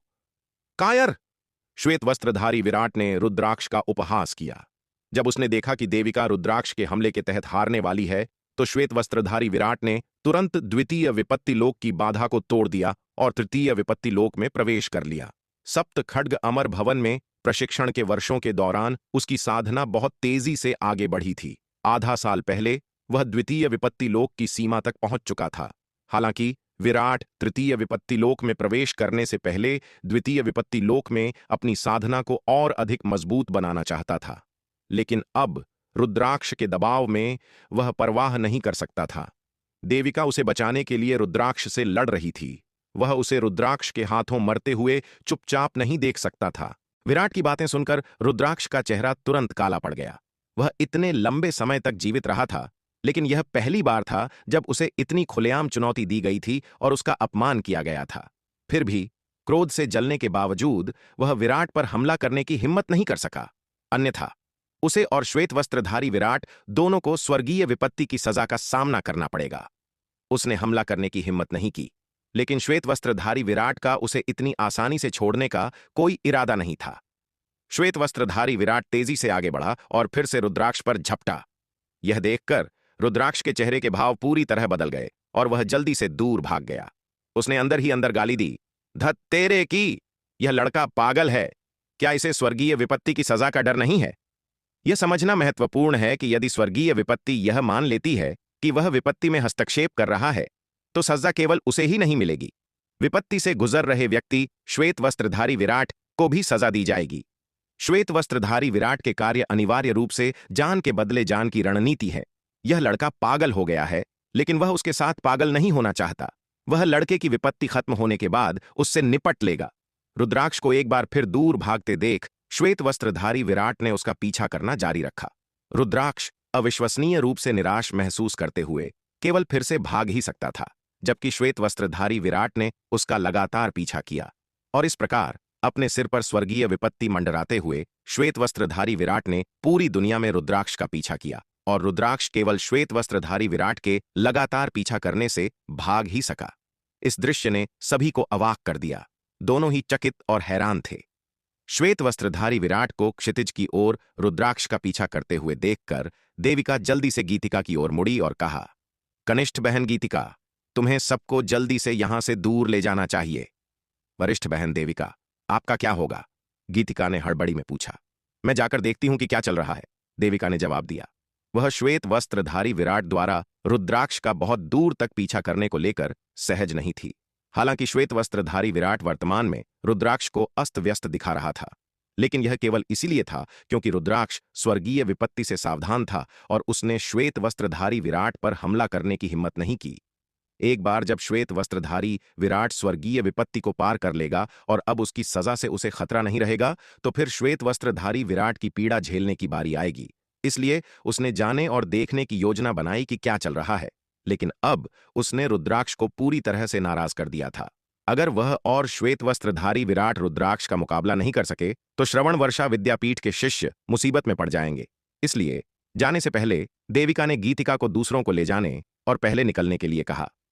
वरिष्ठ बहन देविका, यह देविका के शब्द सुनकर गीतिका एक पल के लिए झिझकी। अब झिझको मत, मुझे पता है कि मैं क्या कर रही हूं। देविका ने अपनी सुरक्षा के लिए गीतिका की चिंता को देखते हुए उसे दिलासा दिया। ठीक है, तो वरिष्ठ बहन देविका, अपना ख्याल रखना। गीतिका ने सहमति में सिर हिलाया। चूंकि देविका ने अपना फैसला कर लिया था, इसलिए वह केवल उसका पालन ही कर सकती थी। आखिरकार अगर रुद्राक्ष सच में बाद में वापस आ गया तो श्रवण वर्षा विद्यापीठ के किसी भी योद्धा के लिए बचना मुमकिन नहीं होगा। इसलिए गीतिका ने श्रवण वर्षा विद्यापीठ के योद्धाओं के समूह को विपरीत दिशा में ले जाना शुरू किया। चंद्रिका, पुनीत और अन्य लोग श्वेत वस्त्रधारी विराट की सुरक्षा को लेकर अत्यधिक चिंतित होने के बावजूद गीतिका का अनुसरण करने के अलावा और कोई विकल्प नहीं था। वे इस स्तर की लड़ाई में हस्तक्षेप करने में पूरी तरह से असमर्थ थे। वहां रुकने से केवल बाधा ही उत्पन्न होती, वे किसी काम के नहीं होते। गीतिका द्वारा श्रवण वर्षा विद्यापीठ और श्वेत हिम संप्रदाय के योद्धाओं को दूर ले जाने के बाद देविका ने अभी भी वहां खड़े महारक्तिम किले के योद्धाओं पर नजर डाली, एक पल के लिए झिझकी और अंततः उन्हें अनदेखा करने का फैसला किया। वह आगे बढ़ी और सबसे पहले पत्थर के पहाड़ की चोटी से वह विशाल धनुष, जो कि एक अष्टम विपत्ति दिव्य अस्त्र था, उठा लिया। फिर वह उस दिशा में भागी जिधर श्वेत वस्त्रधारी विराट और रुद्राक्ष गए थे। देविका के जाने के बाद महारक्तिम किले के योद्धा आखिरकार अपने सदमे से बाहर आए। जब वे होश में आए तो वे ठंडे पसीने में नहा गए थे। सौभाग्य से देविका ने उन पर हमला नहीं किया था, अन्यथा वे गंभीर मुसीबत में पड़ जाते। हालांकि देविका रुद्राक्ष के मुकाबले कुछ नहीं थी, लेकिन उनसे निपटना उसके लिए आसान होता। आसमान में विपत्ति के बादलों से एक के बाद एक बिजली कड़क कर श्वेत वस्त्रधारी विराट पर गिर रही थी। हालांकि श्वेत वस्त्रधारी विराट लापरवाही से रुद्राक्ष का पीछा कर रहा था, लेकिन वह विपत्ति से बच नहीं सकता था। वह जहां भी भागा, ऊपर के विपत्ति के बादलों ने उसका पीछा किया। रुद्राक्ष, जो प्रतीत होता था कि श्वेत वस्त्रधारी विराट द्वारा बेतरतीब ढंग से खदेड़ा जा रहा है, वास्तव में भाग नहीं रहा था। अगर वह सचमुच भागना चाहता तो उसकी उड़ने की गति उसे बहुत पहले ही गायब कर देती और श्वेत वस्त्रधारी विराट उसे पकड़ नहीं पाता। न तो बहुत करीब और न ही बहुत दूर की दूरी बनाए रखने का उसका कारण यह था कि वह श्वेत वस्त्रधारी विराट के अपनी विपत्ति को पूरा करने की प्रतीक्षा करे और फिर पलटकर उसे मार डाले। उन दोनों ने अपना पीछा करना जारी रखा, अनजाने में अपनी मूल स्थिति से काफी दूरी तय कर ली। इस बीच श्वेत वस्त्रधारी विराट पहले ही 25 आसमानी बिजली के झटकों को पार कर चुका था। विराट जानता था कि जब तक आसमान में विपत्ति के बादल दो और बिजली के झटके नहीं छोड़ेंगे, तब तक उसकी विपत्ति खत्म नहीं होगी। एक बार जब उसकी विपत्ति पूरी हो जाएगी तो उसे शिकार करने की रुद्राक्ष की बारी होगी। इसलिए इस क्षण श्वेत वस्त्रधारी विराट ने अपना पीछा करना रोक दिया और आसमानी बिजली के अंतिम 2 झटकों की प्रतीक्षा करने लगा। रुद्राक्ष ने दूर से श्वेत वस्त्रधारी विराट को देखा। उसका चेहरा गंभीर था। इस लड़के की मार्शल आर्ट प्रतिभा वास्तव में राक्षसी थी। उसने पहले ही 25 आसमानी बिजली के झटकों का सामना कर लिया था, फिर भी आसमान में विपत्ति के बादल अभी तक दूर नहीं हुए थे। क्या इसका यह मतलब नहीं था कि जब वह तृतीय विपत्ति लोक में प्रवेश करेगा तो उसे 26 से अधिक आसमानी बिजली के झटकों को सहना पड़ेगा? ऐसा राक्षसी प्रदर्शन ऐसा कुछ था जिसे उनके महारक्तिम किले का सबसे उत्कृष्ट प्रतिभाशाली योद्धा लव भी उस समय हासिल नहीं कर सका था, तो उसकी तो बात ही क्या है। ऐसे प्रतिभाशाली व्यक्ति को जल्द से जल्द खत्म करना ही होगा, अन्यथा एक बार जब वह सफलतापूर्वक बड़ा हो गया तो वह उनके लिए जो खतरा पैदा करेगा वह बहुत बड़ा होगा। रुद्राक्ष चुपचाप श्वेत वस्त्रधारी विराट को अपनी विपत्ति से गुजरते हुए देखता रहा। उसका ठंडा चेहरा बर्फीली हत्या के इरादे से भरा हुआ था। धमाका! 26वीं आसमानी बिजली आसमान में विपत्ति के बादलों से नीचे उतरी और श्वेत वस्त्रधारी विराट पर गिरी। हालांकि श्वेत वस्त्रधारी विराट ने अभी भी बिजली के इस झटके को सह लिया। उसकी मार्शल आर्ट की नींव बेहद मजबूत थी और 26वीं आसमानी बिजली उसे शायद ही कोई वास्तविक नुकसान पहुंचा सकती थी।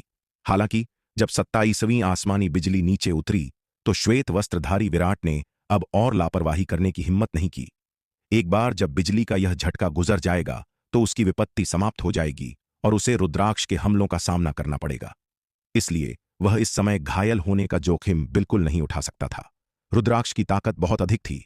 घायल शरीर के साथ ऐसे विशेषज्ञ का सामना करना बहुत खतरनाक होगा। इसलिए इस क्षण श्वेत वस्त्रधारी विराट ने अपनी तलवार के साथ आसमानी बिजली के झटके का डटकर सामना किया और उसे रोक दिया। और श्वेत वस्त्रधारी विराट द्वारा आसमानी बिजली के झटके को तितर-बितर करने के बाद आसमान में विपत्ति के बादल अंततः धीरे धीरे छंटने लगे। इसका मतलब यह था कि श्वेत वस्त्रधारी विराट ने अपनी विपत्ति को सफलतापूर्वक पार कर लिया था और तृतीय विपत्ति लोक में प्रवेश कर लिया था। जिस क्षण आसमान में विपत्ति के बादल छंटे, दूर खड़ा रुद्राक्ष तुरंत आगे बढ़ा। वह पहले की तुलना में बहुत तेज गति से श्वेत वस्त्रधारी विराट की ओर उड़ा।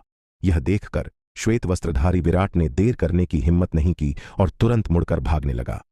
तुम छोटे जानवर, क्या तुम्हें लगता है कि तुम बच सकते हो? रुद्राक्ष ने ठंडे स्वर में कहा। वह श्वेत वस्त्रधारी विराट के उकसावे और अपमान को बर्दाश्त नहीं कर सकता था और न ही श्वेत वस्त्रधारी विराट की असाधारण मार्शल आर्ट प्रतिभा को। विराट ने रुद्राक्ष के शब्दों को अनसुना कर दिया और एक शक्तिशाली महाशक्तिवर्धक ताबीज निकालकर खुद पर लगा लिया।